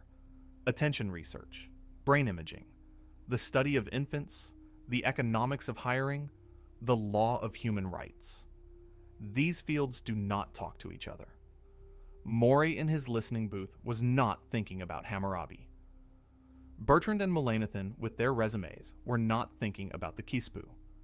The infant researchers were not thinking about theophoric names. Each one, working alone, in ignorance of the others, and in total ignorance of Babylon, put down a finding. And when you gather those scattered findings and lay them beside the tablets, they line up. One alignment is a coincidence. Two is a curiosity. But by the time you have watched 6 of them fall into place, from 6 unrelated corners of modern knowledge, all pointing at the same ancient claim, the honest part of your mind begins to feel the floor tilt, because 6 independent confirmations of a single claim is not what coincidence looks like. It is what a real underlying truth looks like when it is approached from many directions at once by people who never coordinated. And there are 12. They come in an order, and around the 7th, the waving away stops working. And I need to say one honest thing to you before we cross over into it. One plain thing about how this even reaches your ears at all. Content like this. Content that takes the old texts seriously enough to lay them down, side by side, with the measurements, and let you see with your own eyes that the shapes match, does not spread easily on its own. The systems that decide what you see, that decide what rises and what sinks, are built to reward the fast, the loud, the short, the already popular, and a slow, careful 3-hour walk through 12 tablets, taking its time, giving the skeptics the microphone, refusing to lie to you, is exactly the kind of thing those systems quietly bury. So if this is holding you, if you want to reach the 7th, with me and the 5 that come after it, the single most useful thing you can do right now, before we cross over, is subscribe. Because that one act is the clearest signal you can send that says do not bury this, and it is very nearly the whole difference between whether these tablets get spoken aloud, again for the next person, or slide back down into the ground unread. Subscribe. And then, come with me to the 7th, because it was chosen before you were born. Here's the thing about a Mesopotamian name that changes absolutely everything, and once you know it, you will never hear a human name the same way again. Not yours, not anyone's. Their names were not names in our sense at all. Our names are labels, sounds, tags. Their names were sentences. Whole grammatical sentences, complete with a subject and a verb, and often an object, and most often of all, they were prayers, addressed directly to a god, folded and compressed into the small space where we merely stick a label.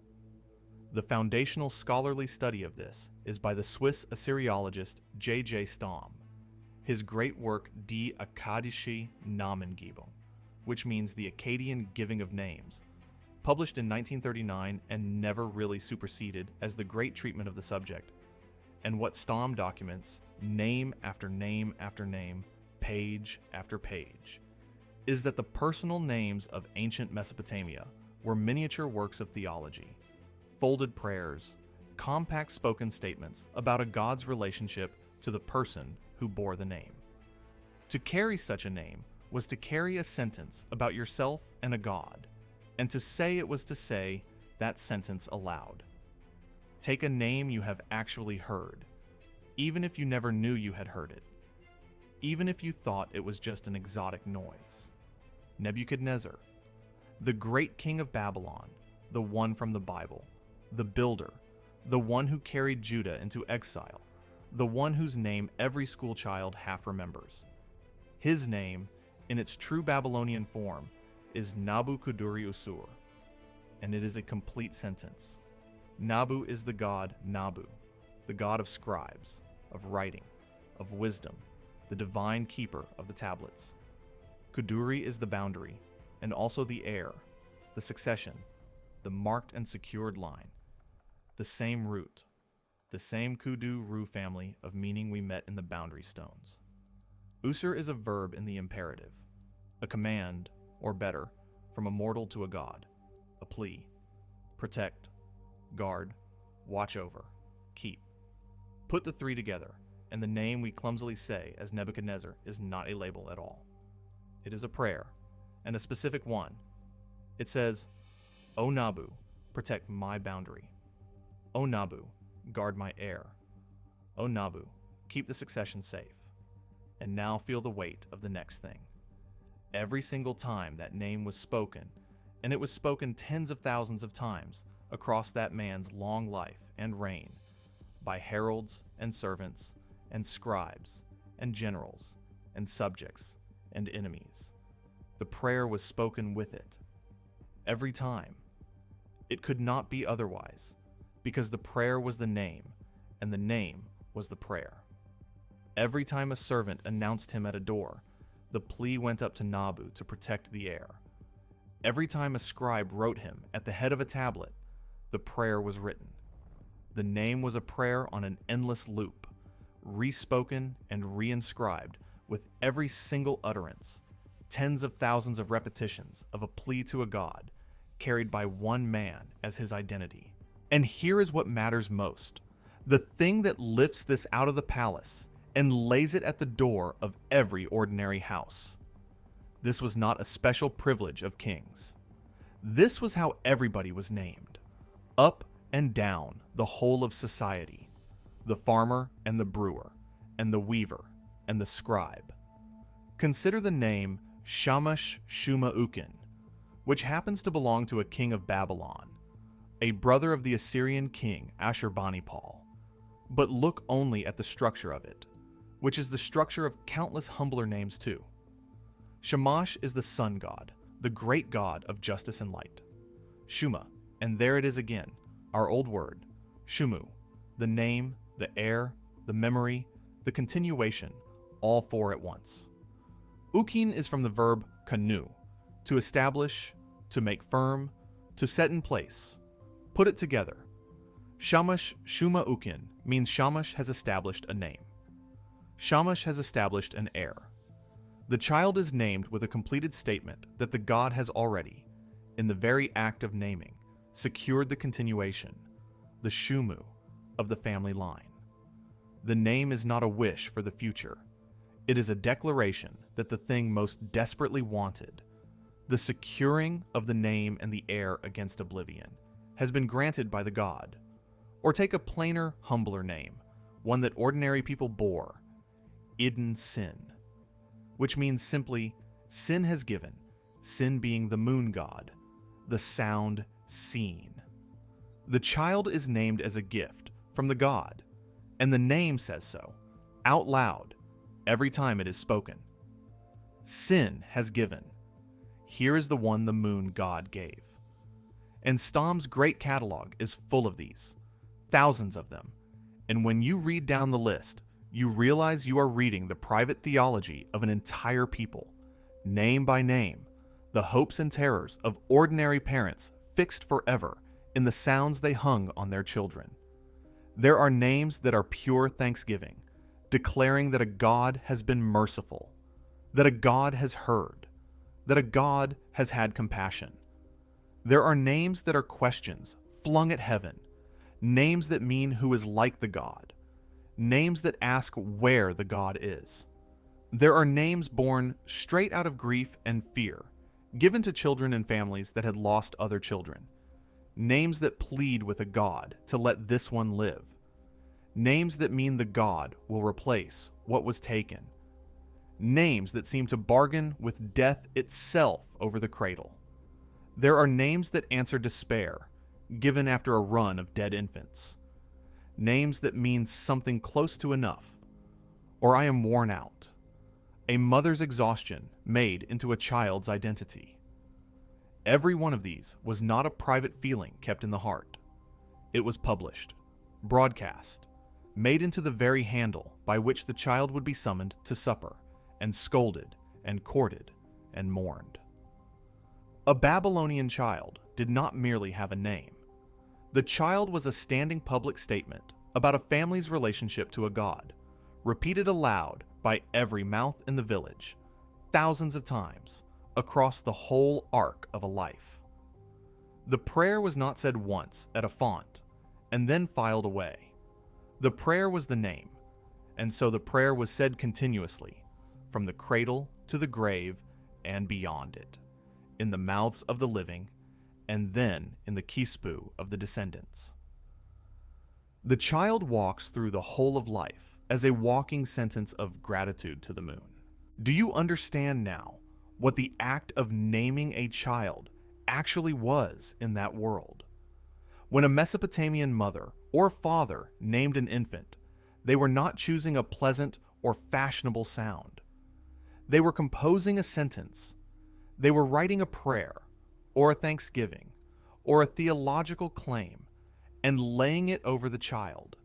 And that sentence would then be respoken every single time the child was addressed, for the entire length of that child's life, by every mouth that ever called to them.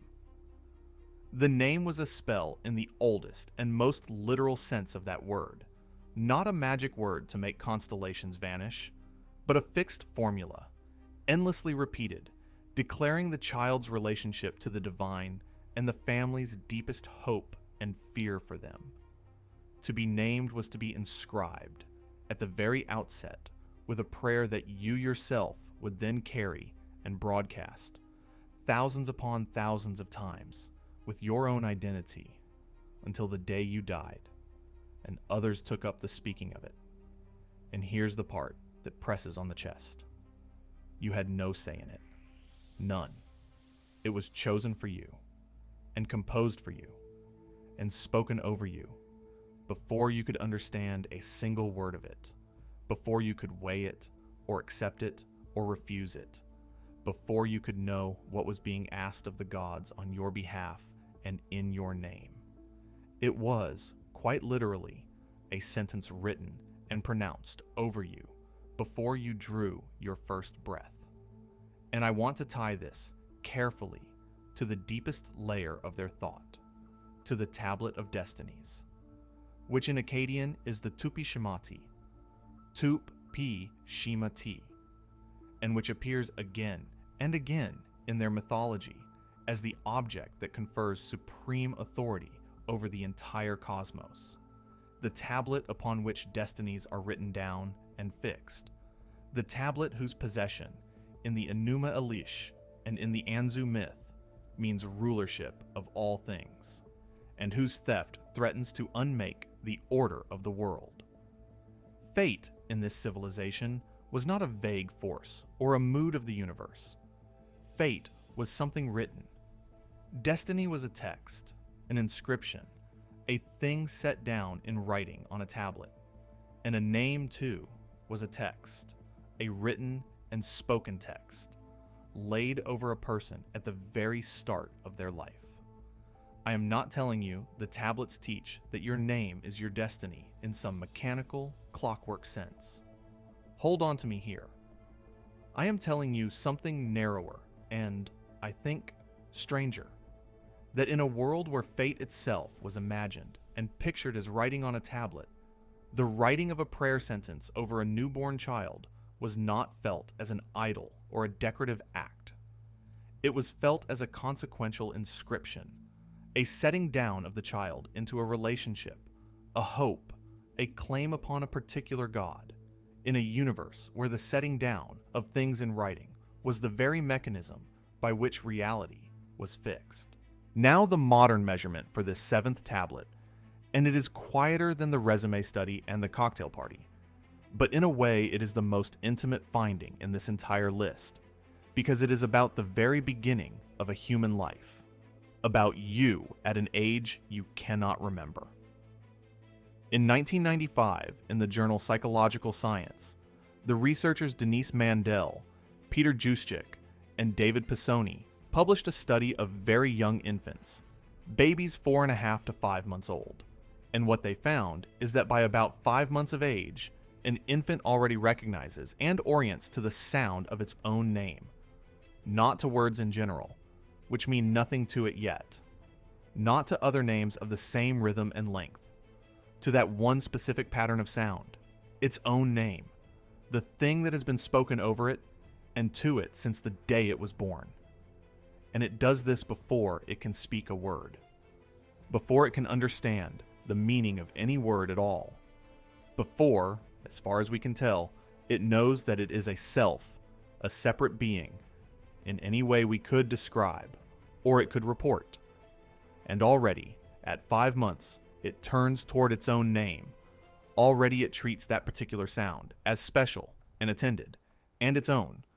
Already it answers to the name that was chosen for it before it was born, and spoken over it before it could know. And let me give you the full force of just how early and how deep this goes, because Mandel, Juszczyk, and Pisoni were careful scientists, and their finding is more precise than the headline. They did not merely show that a 5-month-old prefers its name. They controlled for the possibility that the baby was simply responding to the general sound shape or stress pattern of the name by testing the infants against other names carefully matched for rhythm and stress, foils that sounded structurally similar but were not the child's own, and the infants still preferred their own. It was not the rhythm. It was the specific name, that specific sequence of sounds, the one that had been spoken to them and over them since birth, that they had somehow already learned to pick out of the stream of speech and treat as special, as attended as theirs. Months before, they would understand that any word meant anything at all. Think about what that means about the order in which a human being is assembled. The self, the sense of being a distinct someone, comes later. Language, the understanding that sounds carry meanings, comes later. But the name is already in, already installed, already recognized, before either of those. It is not built on top of the self. In a real sense, the self is built on top of it. The name is one of the first fixed points, one of the earliest stable landmarks, around which the whole later architecture of identity gets organized. Which is why, when you hear it now, as an adult, across a noisy room, it does not feel like hearing a word. It feels like being touched. Because the name got there before the you that could have chosen it, and it has been load-bearing ever since. The name goes in first, before language, before understanding, before selfhood. It is laid down at the very floor of the mind, in the foundations, like a deposit, before the building of the self is raised on top of it. And now I have to do the thing I promised you at the very start, that I would always do. And this is the tablet where I must do it most loudly, because this is the one where the leap is largest, and where a dishonest narrator would smear it over and hope you did not catch him. The title of this whole undertaking says your name was chosen before you were born. And I want you to notice that every single word of that is literally, factually, verifiably true. Your name really was chosen by someone before you had any say in the matter. It really was spoken over you before you could understand it. It really went into your brain before language did. And at 5 months, on the instruments, in a laboratory, you already turned your small head toward it. All of that is measured, documented, and real, and I stand behind every word of it. But the title also carries a shadow, an implication that leans just past the facts. The suggestion that because the name was chosen before you were born, it therefore fixed something, settled something, wrote your fate in advance. and that, I must tell you plainly and to your face, is my interpretive bridge, and it is not something any tablet actually says. No cuneiform text anywhere tells you that the prayer sentence of your name locked your destiny into place.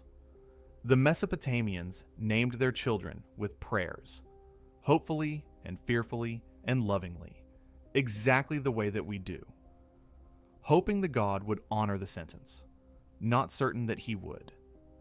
That the name settled the fate is a leap that I am making, here, right now, out in the open where you can watch me make it, so that you can see exactly where the solid ground ends and my reaching begins, and decide entirely for yourself whether to step across after me. I will not pretend the tablet says what the tablet does not say. What the tablet says is that your name was a whole prayer, a complete sentence, chosen and pronounced before you could know it, and carried and broadcast by you for the length of your life. What I am adding and marking clearly as mine and not theirs is only the feeling that such a thing must weigh something in a life. And I will add one more honest caution, because the pivot of this whole series rests on this seventh tablet, and I would rather it rest on truth than on flattery. The Tablet of Destinies is not the same object as the Book of Life you may know from later religion, the heavenly ledger in which names are written and blotted out. It is, if anything, an ancestor of that idea, a distant forerunner, one of the deep roots from which the later image grew. But it is its own thing, belonging to its own world, and I will not collapse the two into one and pretend the Babylonians believed exactly what a later scripture would come to believe. What I can say, standing on firm ground, is that the image of fate as writing, of destiny as something inscribed rather than merely felt, was there in Mesopotamia at the very dawn of writing itself, and that the naming of a child with a written and spoken prayer sentence lived in the same imaginative world as that image, drank from the same well. The leap from there to your name fixing your fate is mine, and I have marked it 3 times now so that you cannot possibly mistake my reaching for their claim. They wrote your name into the world as a sentence, a prayer chosen before you drew breath, and whether or not it ever fixed one single thing about your fate, you have been answering to it since you were 5 months old, and the world answers to it too. Which forces the very next question straight up onto the table between us. Because I have just told you, honestly, that I cannot claim your name fixed your fate. And now I owe you the fullest and fairest look at whether there is any measured, scientific reason at all to think a name shapes the course of a life. And I am going to hand the microphone to both sides of that fight and let them go at each other in front of you. Because on this one, the 8th, the only honest thing I can do is show you the fight and refuse to tell you who won when the truth is that no one has yet won. Start with the ancient frame, because it is real and it is not vague. It is institutional, woven into the calendar and the ritual year. The Mesopotamians had a rich and central concept called Shim-Tu, which we usually translate as destiny or fate, but which is better understood as an allotted nature or portion, the character and lot and fate assigned to a thing or a person, that which is fixed and decreed for it, the shape it is given to have. And they had a great communal ritual, the fixing of the destinies, which took place above all at the New Year festival, the Akitu, at the turning of the year, when the gods were understood to gather in assembly and fix the Shim-Tu, the destinies, of the year to come, of the king, of the land, of the world. And they had the concept of the Me, the sound MEH, the divine ordinances or powers, the fundamental decrees and offices that govern the very functioning of civilization, kingship and priesthood, and craft and law, held by the gods and dispensed by them to the world. And presiding over all of it, in the myths, that same tablet of destinies, on which the fates were written down, whose possession conferred the power to fix them, whose theft in the Anzu myth threatens the collapse of all cosmic order. These are not fringe ideas. They are real, central institutions of Mesopotamian thought. Fate, for these people, was fixed, and the way it was fixed was by being decreed and written at the new year, on the tablet, in the assembly of the gods. Fate was, once again, a thing set down in writing. But I have to be careful here, exactly as careful as I was one tablet ago, because it would be so easy and so dishonest to slide from these real institutions of fixed fate into a claim they simply do not license. The fixing of the destinies was a cosmic and communal act. It fixed the fate of the coming year, the fate of the king, the ordering of the whole land. To leap from that to the claim that the specific sound of your specific personal name sets your specific individual fate is a bridge, and it is my bridge, not theirs. They did not, so far as any text we have tells us, teach that the particular name you were given determined the particular course your one life would take. The institution of fixed, written fate is real, and I am not inventing it. Its application to the personal name, the idea that your name is a line in your own tablet of destinies, is my extrapolation, and I mark it as mine, plainly, so that you are never confused about which is which. And now the modern science, and here is precisely where the microphone changes hands. Because there is a real body of research that seems, at first hearing, to say exactly the startling thing, that your name pushes and steers your life. It is called, in the literature, implicit egotism, and in its popular form, it goes by the wonderful name nominative determinism. The idea that people are drawn, unconsciously, without knowing it, toward things and places and roles that resemble their own name. The landmark paper is by Brett Pelham, Matthew Meyrenberg, and John Jones, published in 2002 in the Journal of Personality and Social Psychology, which is one of the flagship top-tier journals of the entire field, not some obscure corner. And they reported a genuinely remarkable series of findings. That people named Dennis or Denise were statistically overrepresented among dentists, more of them in that profession than you would expect by chance. That people named Lawrence or Laura were overrepresented among lawyers. That people seemed disproportionately likely to live in places whose names resembled their own. That a man named Lewis might drift toward Louisiana, a woman named Georgia toward the state of Georgia, a Virginia toward Virginia. That people even appeared drawn to marry others whose names shared letters with their own, and toward careers whose very labels echoed their initials. The soft pull of the name-letter effect, the very thing Nutton found and could not believe, scaled up, they argued, into the largest decisions of an entire human life. Where you live, whom you marry, what you do for your living. Dennis becomes a dentist. The name reaches forward out of the cradle and into the shape of the whole life. If that were the end of the story, I would simply hand it to you as a spectacular confirmation of everything the tablets imply, and we would move on satisfied. But it is not the end of the story, and I promised you at the very beginning that I would not resolve these things dishonestly.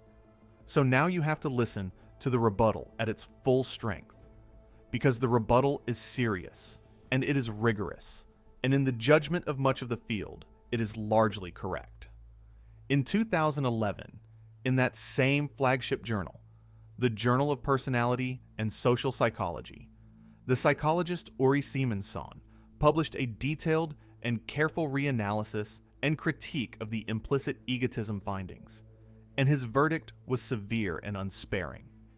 He argued that the effects were, in his own word, spurious, that they arose not from any real causal pull of the name upon the person, but from confounds, from statistical artifacts, from failures to properly control for other, duller explanations. Consider, for example, the twin problems of reverse causation and cohort effects, which sound technical but are simple once you see them.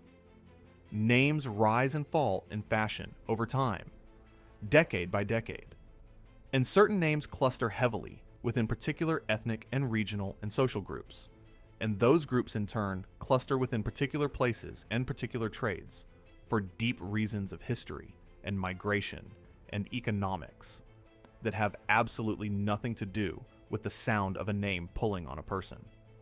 So if a certain name happened to be common within a particular community at a particular period, and that community happened to be concentrated in a particular city or a particular occupation, then, of course, you will find that name overrepresented there, not because the name magically drew the people to the place, but because the very same underlying facts of history and demography produced both the names and the locations at once. Simonson showed that when you control properly and carefully for these confounds, much of the dramatic effect thins out, weakens, and in places vanishes entirely. The dentist and dentist finding that most charming and most quoted of the results does not, under rigorous scrutiny, carry the enormous weight that had been piled onto it. So where does that leave the two of us? Honestly, at the end of the 8th tablet.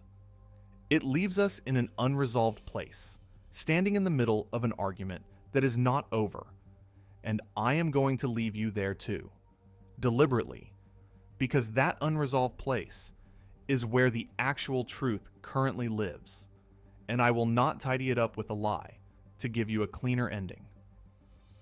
On the one side, a real and replicated micro effect, the name-letter preference that genuinely and stubbornly exists, and a bold, exciting claim that it scales all the way up into the great decisions of a life. On the other side, a rigorous and largely persuasive critique that says the scaled-up claim is mostly artifact, that the grand version of nominative determinism does not survive proper statistical controls, that Dennis was probably never really pulled toward dentistry at all. The small pull is real. The grand destiny is doubtful. Your name almost certainly bends your split-second, low-stakes preferences by a hair, the letters, and the initials. That much has held up. Whether it truly steers your career, your marriage, the city you live and die in, the best honest scientific answer available today is probably not in any strong way. And the studies that first said it did were probably flawed in exactly the ways Simonson described. I will not tell you your name fixed your fate, because the best current science says it very likely did not. But I will tell you this, which is also true. Human beings keep testing this question. We keep coming back to it. We keep suspecting, against the evidence, that the name reaches somehow into the life. And that suspicion is old, far older than any journal, as old as the assembly of the gods fixing the destinies at the new year on the plain of Babylon. They wrote that fate was fixed and written down, and we keep compulsively checking, almost against our own will, whether the name is one of the lines in the writing. And I want to be scrupulously fair to both fighters before I let the microphone go, because this is the tablet where the temptation to cheat is strongest, and the whole worth of this undertaking rests on my not cheating you here. Let me Steelman Pelham's side one more time, at its strongest, so you do not think I dismissed it. The name-letter effect is real, that is not in dispute, and it is not crazy to hypothesize that a real, replicated preference might, aggregated across millions of people and thousands of small decisions over a lifetime, nudge the statistics of where people cluster, even by a hair. A tiny bias, applied billions of times, can leave a visible fingerprint in the data. That is a coherent hypothesis, and it was not stupid to test it. Now let me Steelman Simon's own side at its strongest, so you do not think I am hedging. His point is not merely that the effect might be small. His point is that the studies claiming to find it failed to rule out mundane explanations that would produce the exact same pattern with no name magic whatsoever, and that when you do the work of ruling those out, the signal largely dissolves. In the harder cases he examined, the apparent pull of the name turned out to be the shadow of ethnicity, era, and geography wearing a name as a disguise. That is a devastating critique, and much of the field found it persuasive, and so should you. Where does that leave the honest listener? It leaves you holding a small, real thing, the letter preference, and a large, doubtful thing, the life-steering claim, and the intellectual honesty to keep them separate and not let your wish for the grand version smuggle it past your judgment. The Mesopotamians fixed the destinies at the new year and wrote fate on a tablet, and they would have found the whole modern quarrel fascinating, because they too lived with the tension between a fate that was supposedly fixed and written, and a daily life that plainly required effort and prayer and luck. They did not resolve it either. They just kept fixing the destinies every year, hopefully, because that is what human beings do with the question of whether the name and the fate are one.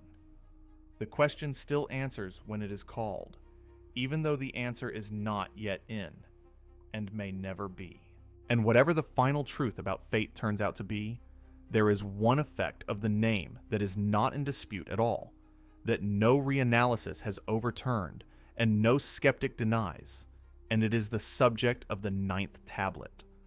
That the name arrives before the person, that the world hears your name and acts upon it before it has heard a single thing from you directly, before you have entered the room, before you have said one word in your own defense. This one is not contested. This one is measured, settled, and once you have seen it, visible everywhere in your own daily life, working on you and for you and against you every day. In the Mesopotamian world, the name preceded the person in 100 concrete, bureaucratic, and ceremonial ways, and this was simply how a civilization of writing and seals conducted its business. Think of the herald, the official whose whole job was to go before the great man and announce him, so that his name, and with it his prayer sentence, and his titles, and his fame, entered the room and entered the awareness of everyone present before his body did, before he was even seen. The name walked in first, on the herald's voice.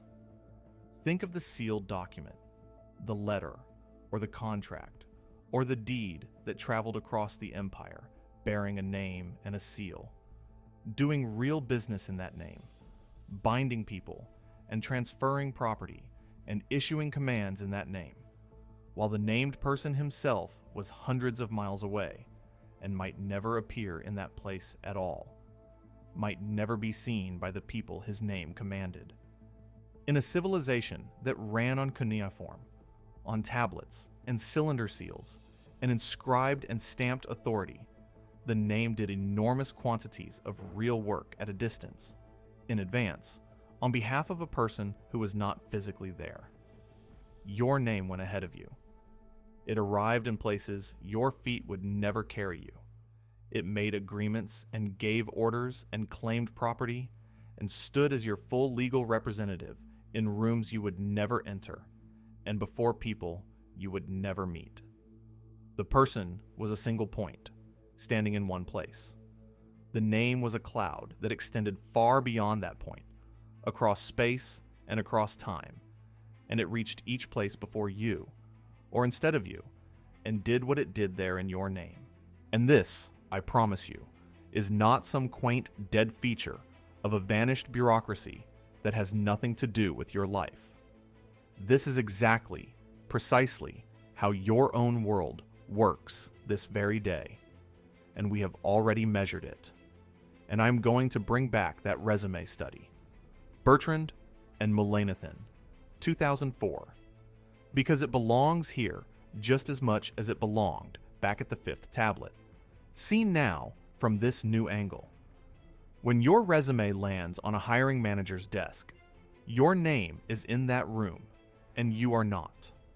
You are miles away, living your life, and your name is there on the desk being read, being weighed, being sorted, being accepted, or quietly erased, and you will very likely never know what your name did in that room without you.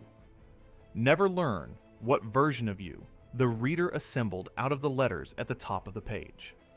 The employer forms a judgment, a whole cascade of assumptions, an entire provisional imaginary human being, out of nothing but the name, before you have said one single word, before you have offered one true fact about yourself. And the study proved, with hard numbers, that this pre-verbal, name-based judgment moves the real outcome by 50%. Your name got there first.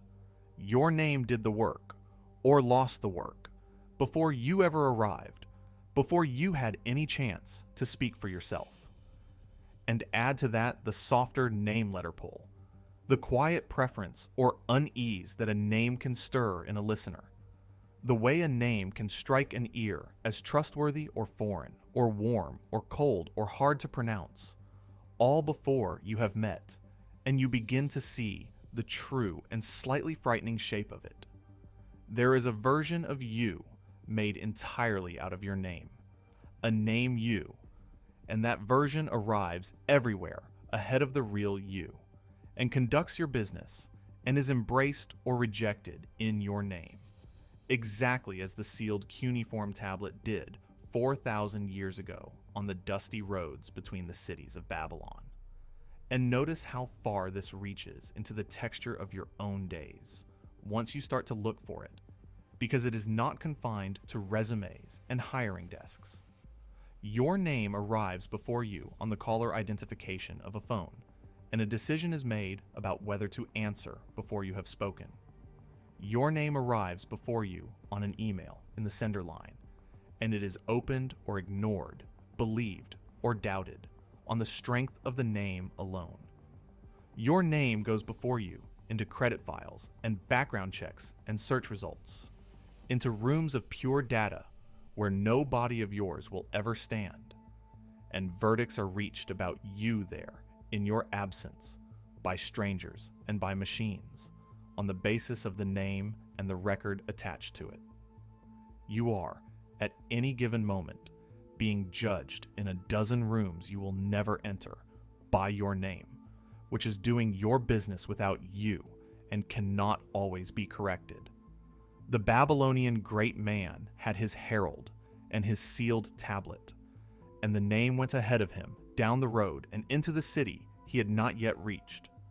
You have your name scattered across 1,000 records and screens, going ahead of you into places you will never physically go, and the logic is identical, only the scale has exploded. There has never been a moment in human history when more of your existence was conducted by your name, at a distance, in your absence, than right now. The sealed tablet has become the database, and the herald has become the algorithm, and your name is still the thing that walks in first and speaks before you can. They wrote that the name goes before the person, and it still does, into every room you have not yet entered, and the room answers to the name before it ever, if ever, answers to you. And that pushes us straight into the 10th question, the one about the very beginning, about the moment the name is first laid upon a brand new human being.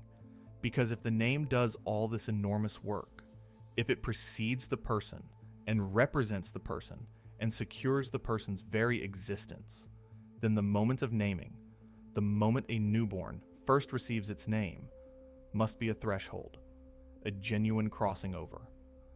And this is the 10th tablet, and it carries us all the way back around to the first, closing a circle. Remember where we began, hours ago, at the top of the first tablet. The heaven had not been named. The earth had not been called by a name. To be unnamed was to be not yet, unformed, undifferentiated, waiting on the threshold of existence, not yet counted among the things that are.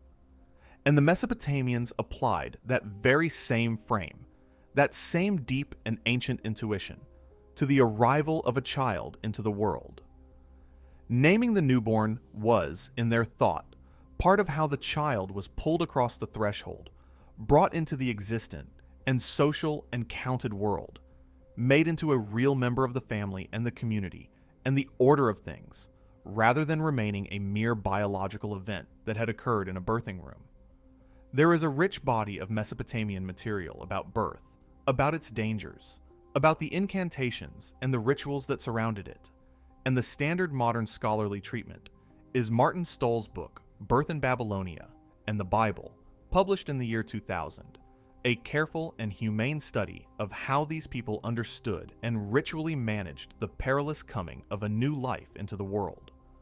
Childbirth was dangerous, physically and spiritually, hedged all about with incantations meant to protect the laboring mother and the fragile newborn from the demons that were believed to prey upon them, and above all from the terrible figure of Lamashtu, the demoness who was believed to threaten pregnant women and infants, to snatch the baby, to bring the fever.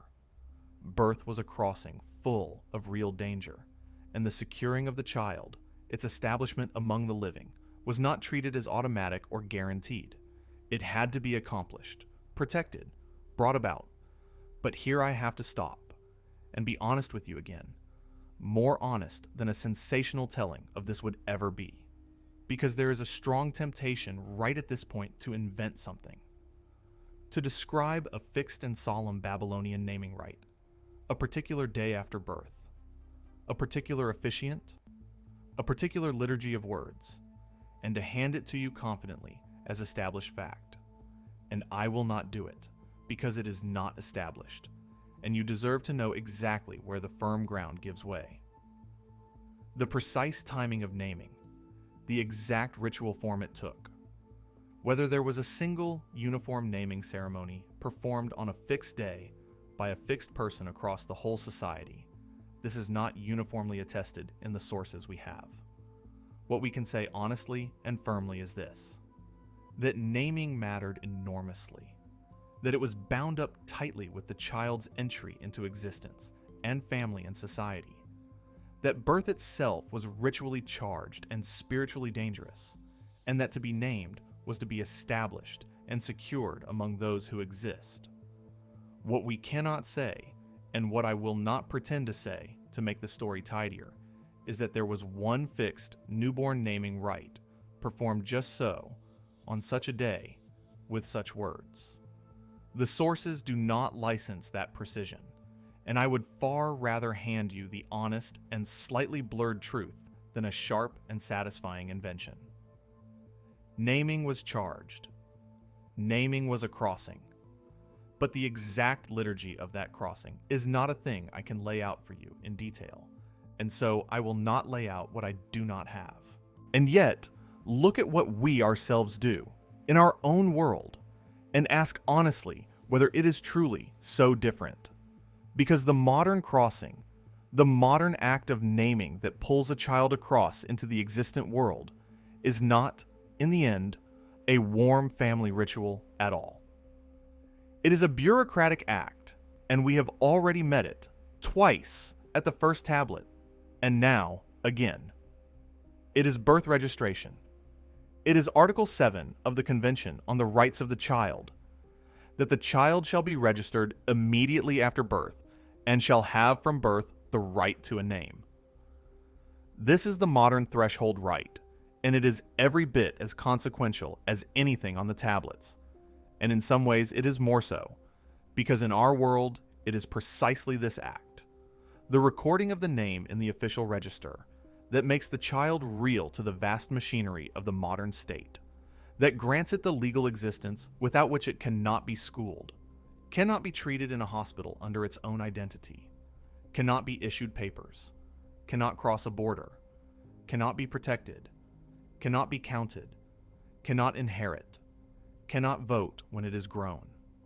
The newborn is biologically present the moment it draws its first breath and cries, but it is pulled into existence in the fuller sense that actually matters to the world, the counted and protected and legal and social sense, by the act of being named and registered, exactly as the Mesopotamians intuited that the child was pulled across the threshold by being named and established among the living.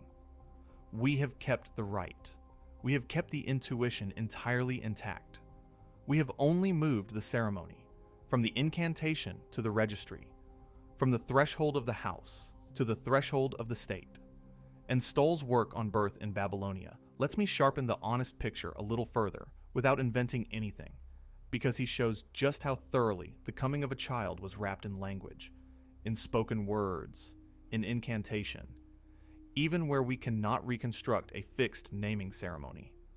The words spoken over a difficult birth, the incantations meant to coax a reluctant baby out of the womb, which the texts sometimes imagine as a boat that must be brought to shore, or a stranger who must be persuaded to come out into the light.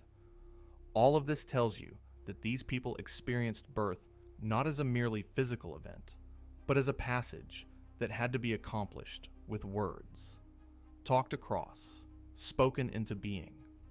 The mother in danger, the demon Lamashtu hovering at the bed, the incantation priest reciting the words that would protect the crossing, the household waiting to see whether the small life would take hold in the world of the living or slip back.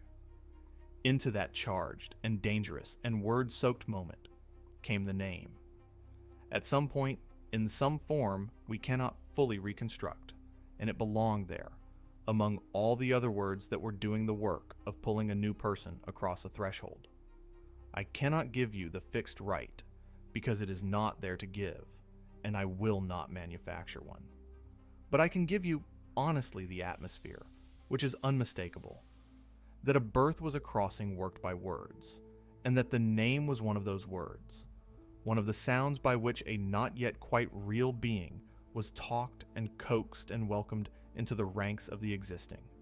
And that atmosphere, at least, has not changed at all, whatever forms it now wears, whether the whispered name of a longed-for child, or the clerk's keystroke that enters that name into the register of the living. They wrote that naming brings the child across into existence, and we still hold that same door open, and the child is still called across the threshold by its name, and only then does the world answer to it as one of the living, one of the counted, one of the real. And the living, of course, do not stay living. That is the one appointment none of us miss.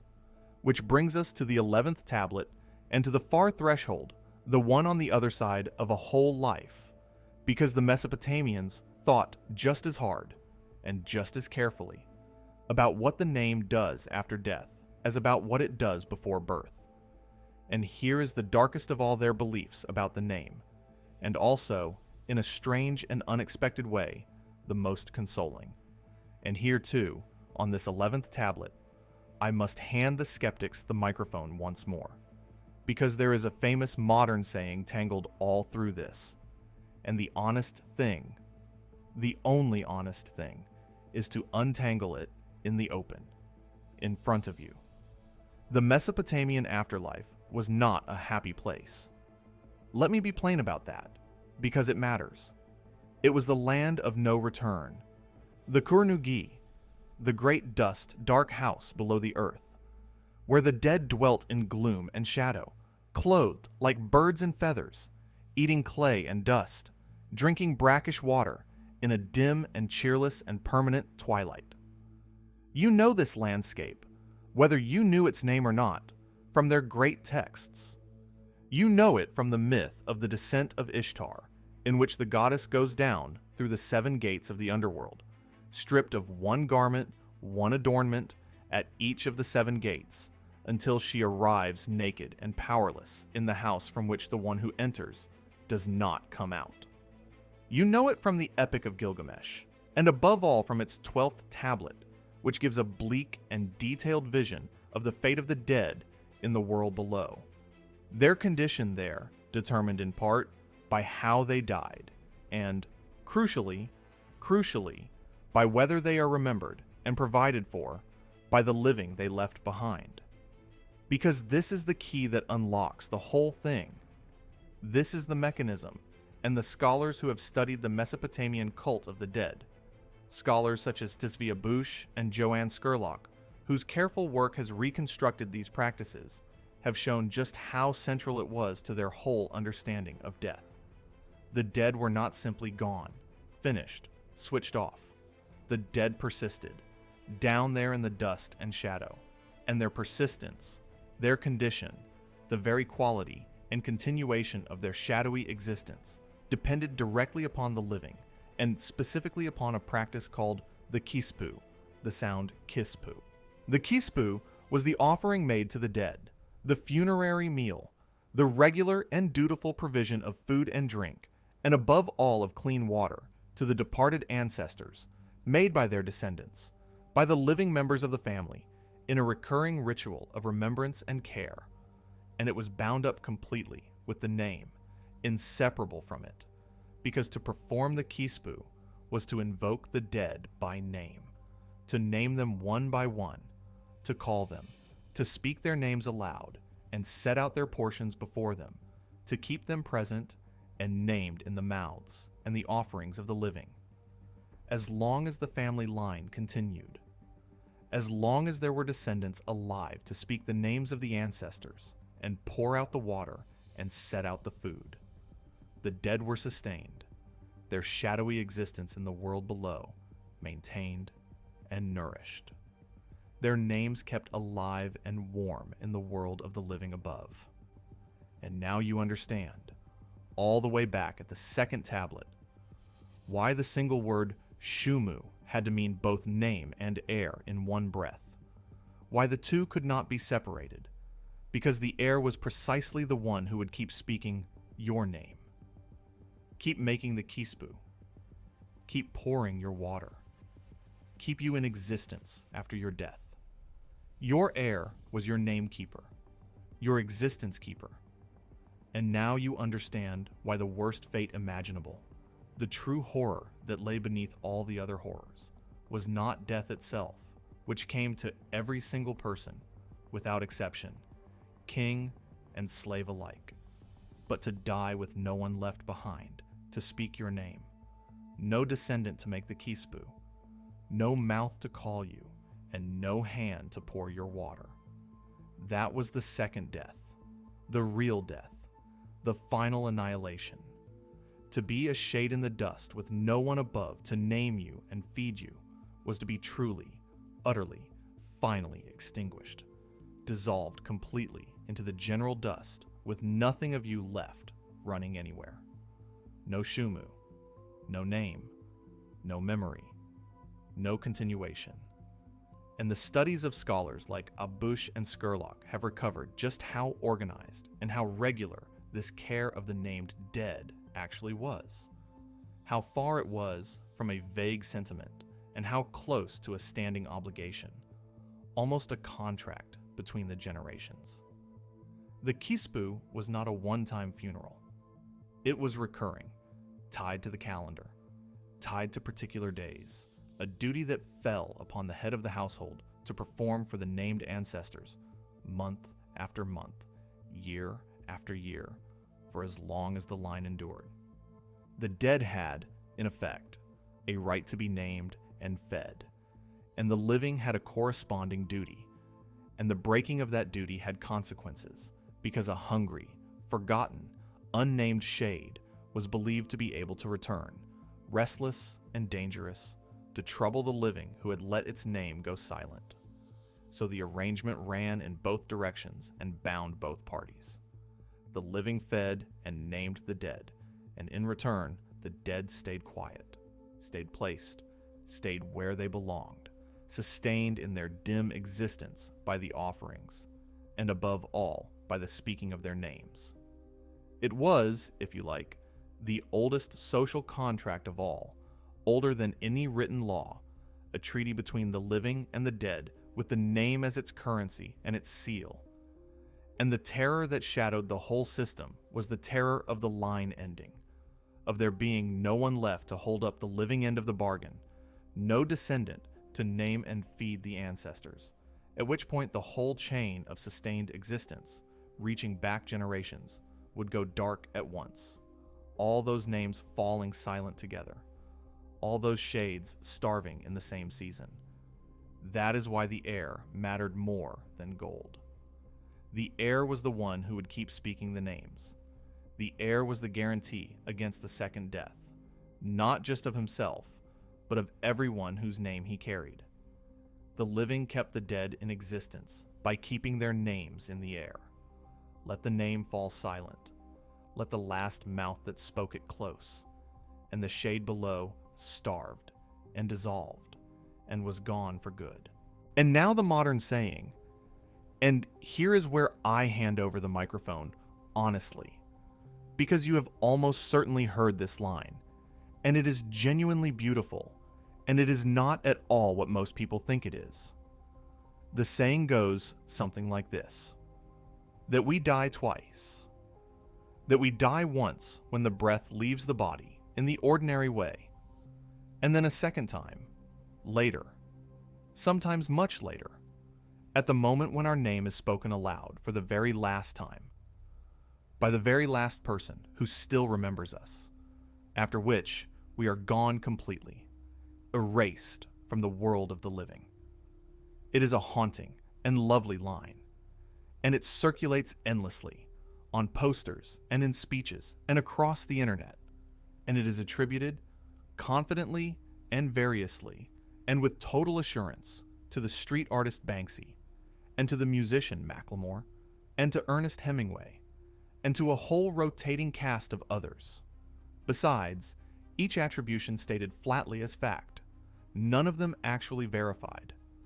And the honest truth, which the diligent researchers at the resource called Quote Investigator have traced out carefully, following the line back through its appearances, is that no one can confirm who first said it. It is modern folklore.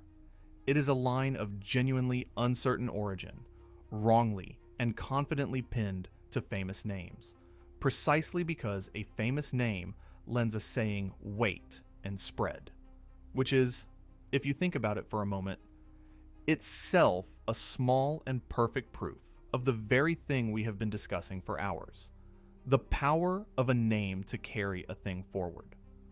So let me say it as plainly as I can.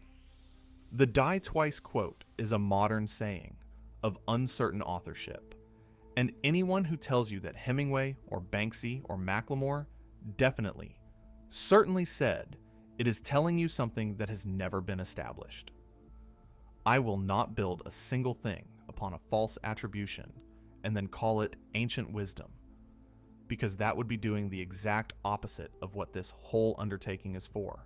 But here is the turn, and it is the entire reason I handed you the honest, deflating version first, because the saying may well be modern and orphaned and uncertain in its origin, floating free of any confirmed mouth. But the sentiment inside it, the thought itself, is not modern at all. The sentiment is 4,000 years old, and it is written on the tablets, and it was believed and acted upon by an entire civilization. The idea that a person dies a second and final death when their name is spoken for the last time, when the last one who remembers them falls silent, is precisely, exactly, line for line, the Mesopotamian theology of the Kispu and the Shumu. They believed it with the whole weight of their civilization, and they acted on it every single day. And they built the offerings to the dead and the naming of ancestors and the desperate structural importance of having an heir directly upon it. 3,000 and 4,000 years before anyone scrawled the thought on a wall and signed it, wrongly, with a modern famous name. And this is worth dwelling on for a moment, because the very way that quote behaves is a small live demonstration of everything the 11 tablets have been telling you. Watch what happens to an orphaned saying. It cannot survive on its own, floating free, author unknown, because a saying with no name attached to it feels weightless, unbacked, easy to ignore. So people do to it exactly what the Mesopotamians did to their monuments, only in reverse. Instead of erasing a name to steal a thing, they attach a name to lend a thing weight.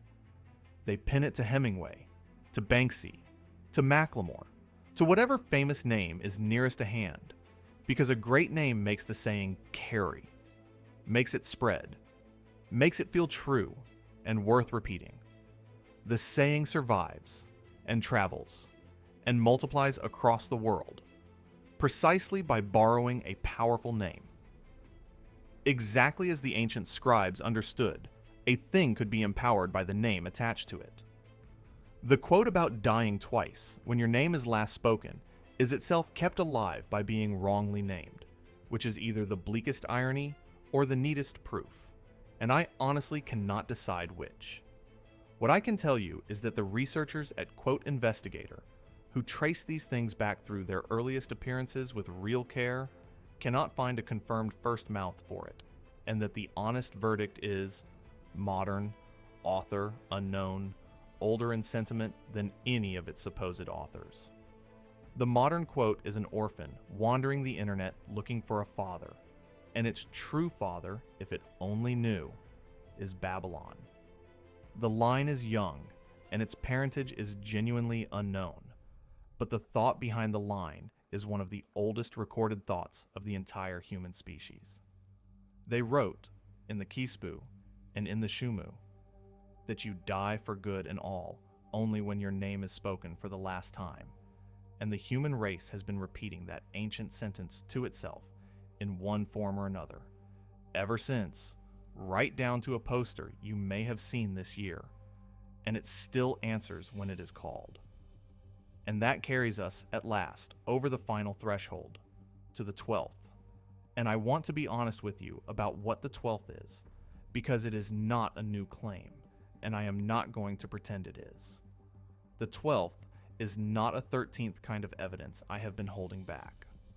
The 12th is the sum of the other 11.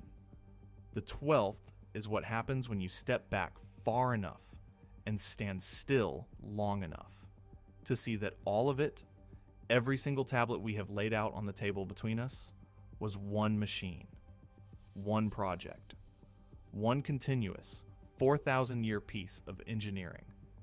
And that you, right now, tonight, are standing inside that machine and holding the current, running version of it in your own brain and your own mouth, and you did not even know you were holding it. Let me gather the pieces back together, because they were never really separate pieces at all. Only one thing that I broke apart so you could see its parts. Go all the way back to Naram Sin, whose name lay buried in the ground at Separ for 1,500 years and came up out of the earth still legible, still speakable, still unmistakably his. That name outlived his body by a span of time that beggars the imagination, outlived his empire of Akkad, outlived the Akkadian tongue itself as a language anyone spoke on the street, outlived his gods and their temples and their worshippers. And yet here, in this very moment, in your own ears, in a language he never heard and could not have imagined, spoken through a device he could not have dreamed of in his wildest visions, by a person he could never have conceived of. His name is running again. Naram Sin. You just ran it. It just executed, in your mind, 4,000 years after the man. That is not a metaphor, and it is not a poetic flourish. That is a name that has been continuously recoverable, and speakable, and attachable to the correct person for more than 4,000 years. It is, quite literally, one of the oldest human-made things, still performing the exact function it was built to perform. A clay pot from Naram Sin's era is a relic, dead, inert, behind museum glass, doing nothing, meaning nothing on its own. His name is not a relic. His name still works. You just switched it on, and then come all the way forward again, out of the ancient ground and into your own living skull, to what we measured on the modern instruments. Your own name, right now, this second, sits inside your brain with an electrical signature that no other word in any language you know possesses. A distinctive response, a wave, a route that runs straight and privileged to the self-referential network, to the very machinery that knows it is you, a key that can turn a lock across a crowded and roaring room when every other word in the world is shut out and unheard. Your name is not filed away in you as a word among the other words. It is filed in you as you, with your identity at the floor of your mind. It went in before language did, before you had a self to speak of, and at 5 months old, you already turned your small head toward it, and one day it will be the very last handle that anyone has on you. The word carved on the stone when the body is gone, the sound spoken over the offering, or its modern equivalent, the name read aloud at the graveside, the name in the register of deaths, the name that will one day be spoken for the very last time by the very last mouth that holds it. And then, if the men of Babylon were right about anything at all, complete you, finish you, end the running of you. Do you see it now? Do you see, finally, that it was all one single thing? The naming of the unnamed heaven at the beginning of the poem, and the burying of names in the foundations of temples, and the mounting curse against anyone who would erase a name, and the composing of names as whole prayer sentences spoken over a child before its birth, and the fixing of the destinies at the new year, and the herald announcing the name before the man, and the feeding of the dead by the speaking of their names in the kispu. All of it, the whole vast 4,000-year apparatus. It was not a scatter of unrelated superstitions collected by a primitive people. It was a single, coherent, deliberate project with one clear and unbroken purpose: to keep the name alive against time, to defeat the slow erosion of existence by anchoring a person to a name and then defending that name by every means available to them, in stone and in ritual and in law and in the mouths of children down the generations, across death itself, across the fall of empires, across the death of languages and gods.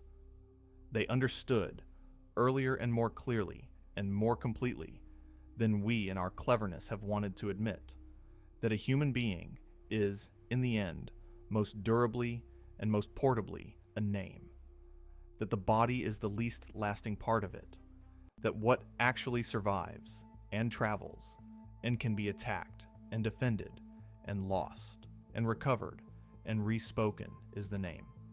And so they built the oldest information technology in the world to preserve it. Not writing in general, though they invented that too. Something far more specific and far more personal than writing in general. The preservation of the individual human name against the erosion of time. That is the technology. And it is still, today, the oldest one we possess that is still running, unbroken, in continuous operation, from them to you, from the mud of Sumer to the electricity in your skull. And I want you to see how every one of the 12 tablets was a different component of that single machine, because that is the whole revelation of standing back. The first tablet, naming as the threshold of existence, was the machine's on switch, the rule that nothing counts as real until it is named. The second, the fourfold weight of Shumu, was the machine's raw material, the name understood as a durable substance that could be worked and saved. The third, creation by naming, was the machine's operating principle, the belief that a spoken name has causal force in the world. The fourth, the name signature in the brain, is, we now know, the hardware the machine actually runs on, the wiring that makes a name reachable at all. The fifth, the curse against erasure, was the machine's security system, the fierce defenses thrown up around a name to keep it from being deleted or stolen. The sixth, the buried foundation deposit, was the machine's long-term storage, names written to a medium and sealed against the centuries. The seventh, the name as a prayer sentence chosen before birth, was the machine's software, the meaning loaded into each name at the start of a life. The eighth, the fixing of destinies, was the machine's most ambitious and most disputed function, the attempt to make the name determine the fate. The ninth, the name that goes before the person, was the machine's network, the name transmitting a person across distances the body could not travel. The 10th, naming the newborn into existence, was the machine writing a new record, opening a new file, admitting a new entry into the register of the real.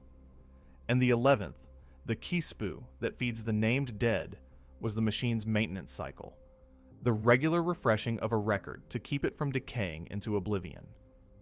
11 components, one machine. And the 12th tablet is simply the moment you realize that the machine was never a museum piece, that it never stopped running, that you are inside it, that you are one of its records and one of its operators at the same time. Something far more specific and far more personal than writing in general. The preservation of the individual human name against the erosion of time. That is the technology, and now you can see all of its parts. And it is still, today, the oldest one we possess that is still running, unbroken, in continuous operation, from them to you, from the mud of Sumer to the electricity in your skull. Because here is the U-turn, the thing I have been quietly walking you toward for 11 tablets, saving it for the very end. You are not a spectator to this technology. You are not standing outside the museum glass looking in at it. You are a component of it. You are, right now, tonight, the current carrier of the oldest continuously running version of it that exists. You have a name that was chosen and composed and spoken over you before you drew a single breath, exactly as theirs were chosen and spoken over them. It went into your brain before you had language, exactly as the science of 5-month-old infants shows.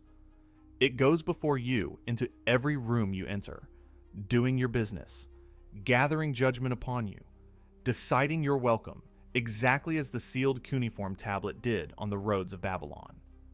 It will be defended in your laws and in your deepest feelings against erasure and theft and dishonor, exactly as Hammurabi defended his upon the black stone.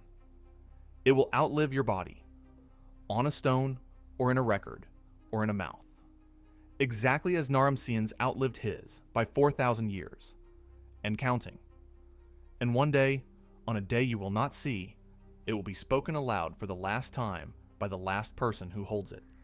And on that day, if the men of the land between the rivers were right about anything, something in you that has been running since before you were born will finally, quietly, come to a stop. You are holding a 4,000-year-old machine in your own hands. You did not build it. You cannot see the whole of it. But you are keeping it alive right now, this instant, simply by having a name and answering to it, and you will hand it on, whether you mean to or not, in the names you speak and the names you give to those who come after you, and the names you refuse to let fall silent and be forgotten. I told you, hours ago, at the very beginning, that they wrote your name into the world, and that the world still answers to it. And I have tried to show you, tablet by tablet, patiently. In the creation poem, and the law stele, and the boundary stone, and the buried foundation deposit, and the offering to the dead, and the prayer sentence names of ordinary people. And to match it, finding by finding, real study by real study, against the cocktail party effect, and the name letter effect, and the resume callbacks, and the 5-month-old infant turning its head toward, the one sound it knows is its own. That this is not a poet's pretty flourish, and it is not a coincidence, and it is not magic. It is the plain description of a mechanism that we still run, and cannot switch off, no matter how modern and rational we believe ourselves to be. The unnamed still fall through the floor of the world. The name still reaches you across the roar when nothing else can. The name still arrives before you and does your business without you, and sometimes against you. The name is still the last thing left standing when everything else about you is gone to dust. They were not decorating their lives when they obsessed over names. They were engineering. And the engineering still holds, and you are living proof of it, sitting right there, answering to a sound. So here's the open loop I am going to leave turning in your mind after the screen goes dark and the room goes quiet. If your name is the oldest technology you carry, older in its lineage of purpose than the wheel, running unbroken from the reed beds of Sumer all the way into the measurable electrical signature buried in your own living brain, then the real question is not whether it works. We have measured over and over that it works. The real question, the one worth carrying, is what it is carrying, and toward whom, and how long after you it will go on running, and whose voice will one day be the very last to speak it, and whether that last speaking is a thing to be feared, or a thing you might spend the rest of your life quietly earning. Your name is the oldest technology still running, and you are the one keeping it alive. Every single time someone says it, the ancient machine turns over one more time and keeps going. Every time you give a name to a child, or a place, or a thing, you build another one of these machines and set it running for a span of years you will never live to see the end of. And every time you speak the name of someone who has died, someone you loved, someone whose body is gone from the earth, you are performing the kispu. You may not know that is what you are doing. You may think you are only remembering, only telling a story, only saying, "My grandmother used to, my father once, and here is her name, here is his name."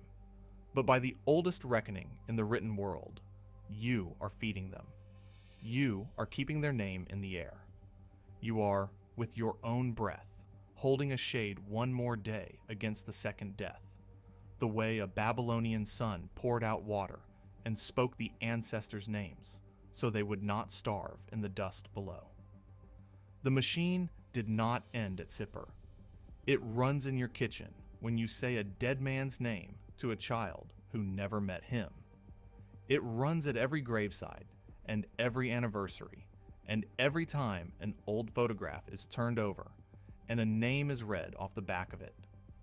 You are the current operator of a device 4,000 years old, and its oldest function, older than the writing that recorded it, is the one you perform without instruction, without ceremony, without even knowing its name. The keeping alive of the dead by the speaking of their names. They handed this to you across 4,000 years, still working, still warm, and one day, in your turn, you will hand it on. And the only real question the tablets leave you holding, when all the evidence is laid out, and all the skeptics have had the microphone, and all the honest doubts have been spoken aloud, is what you will have made your name mean, in the mouths of the living, before the last mouth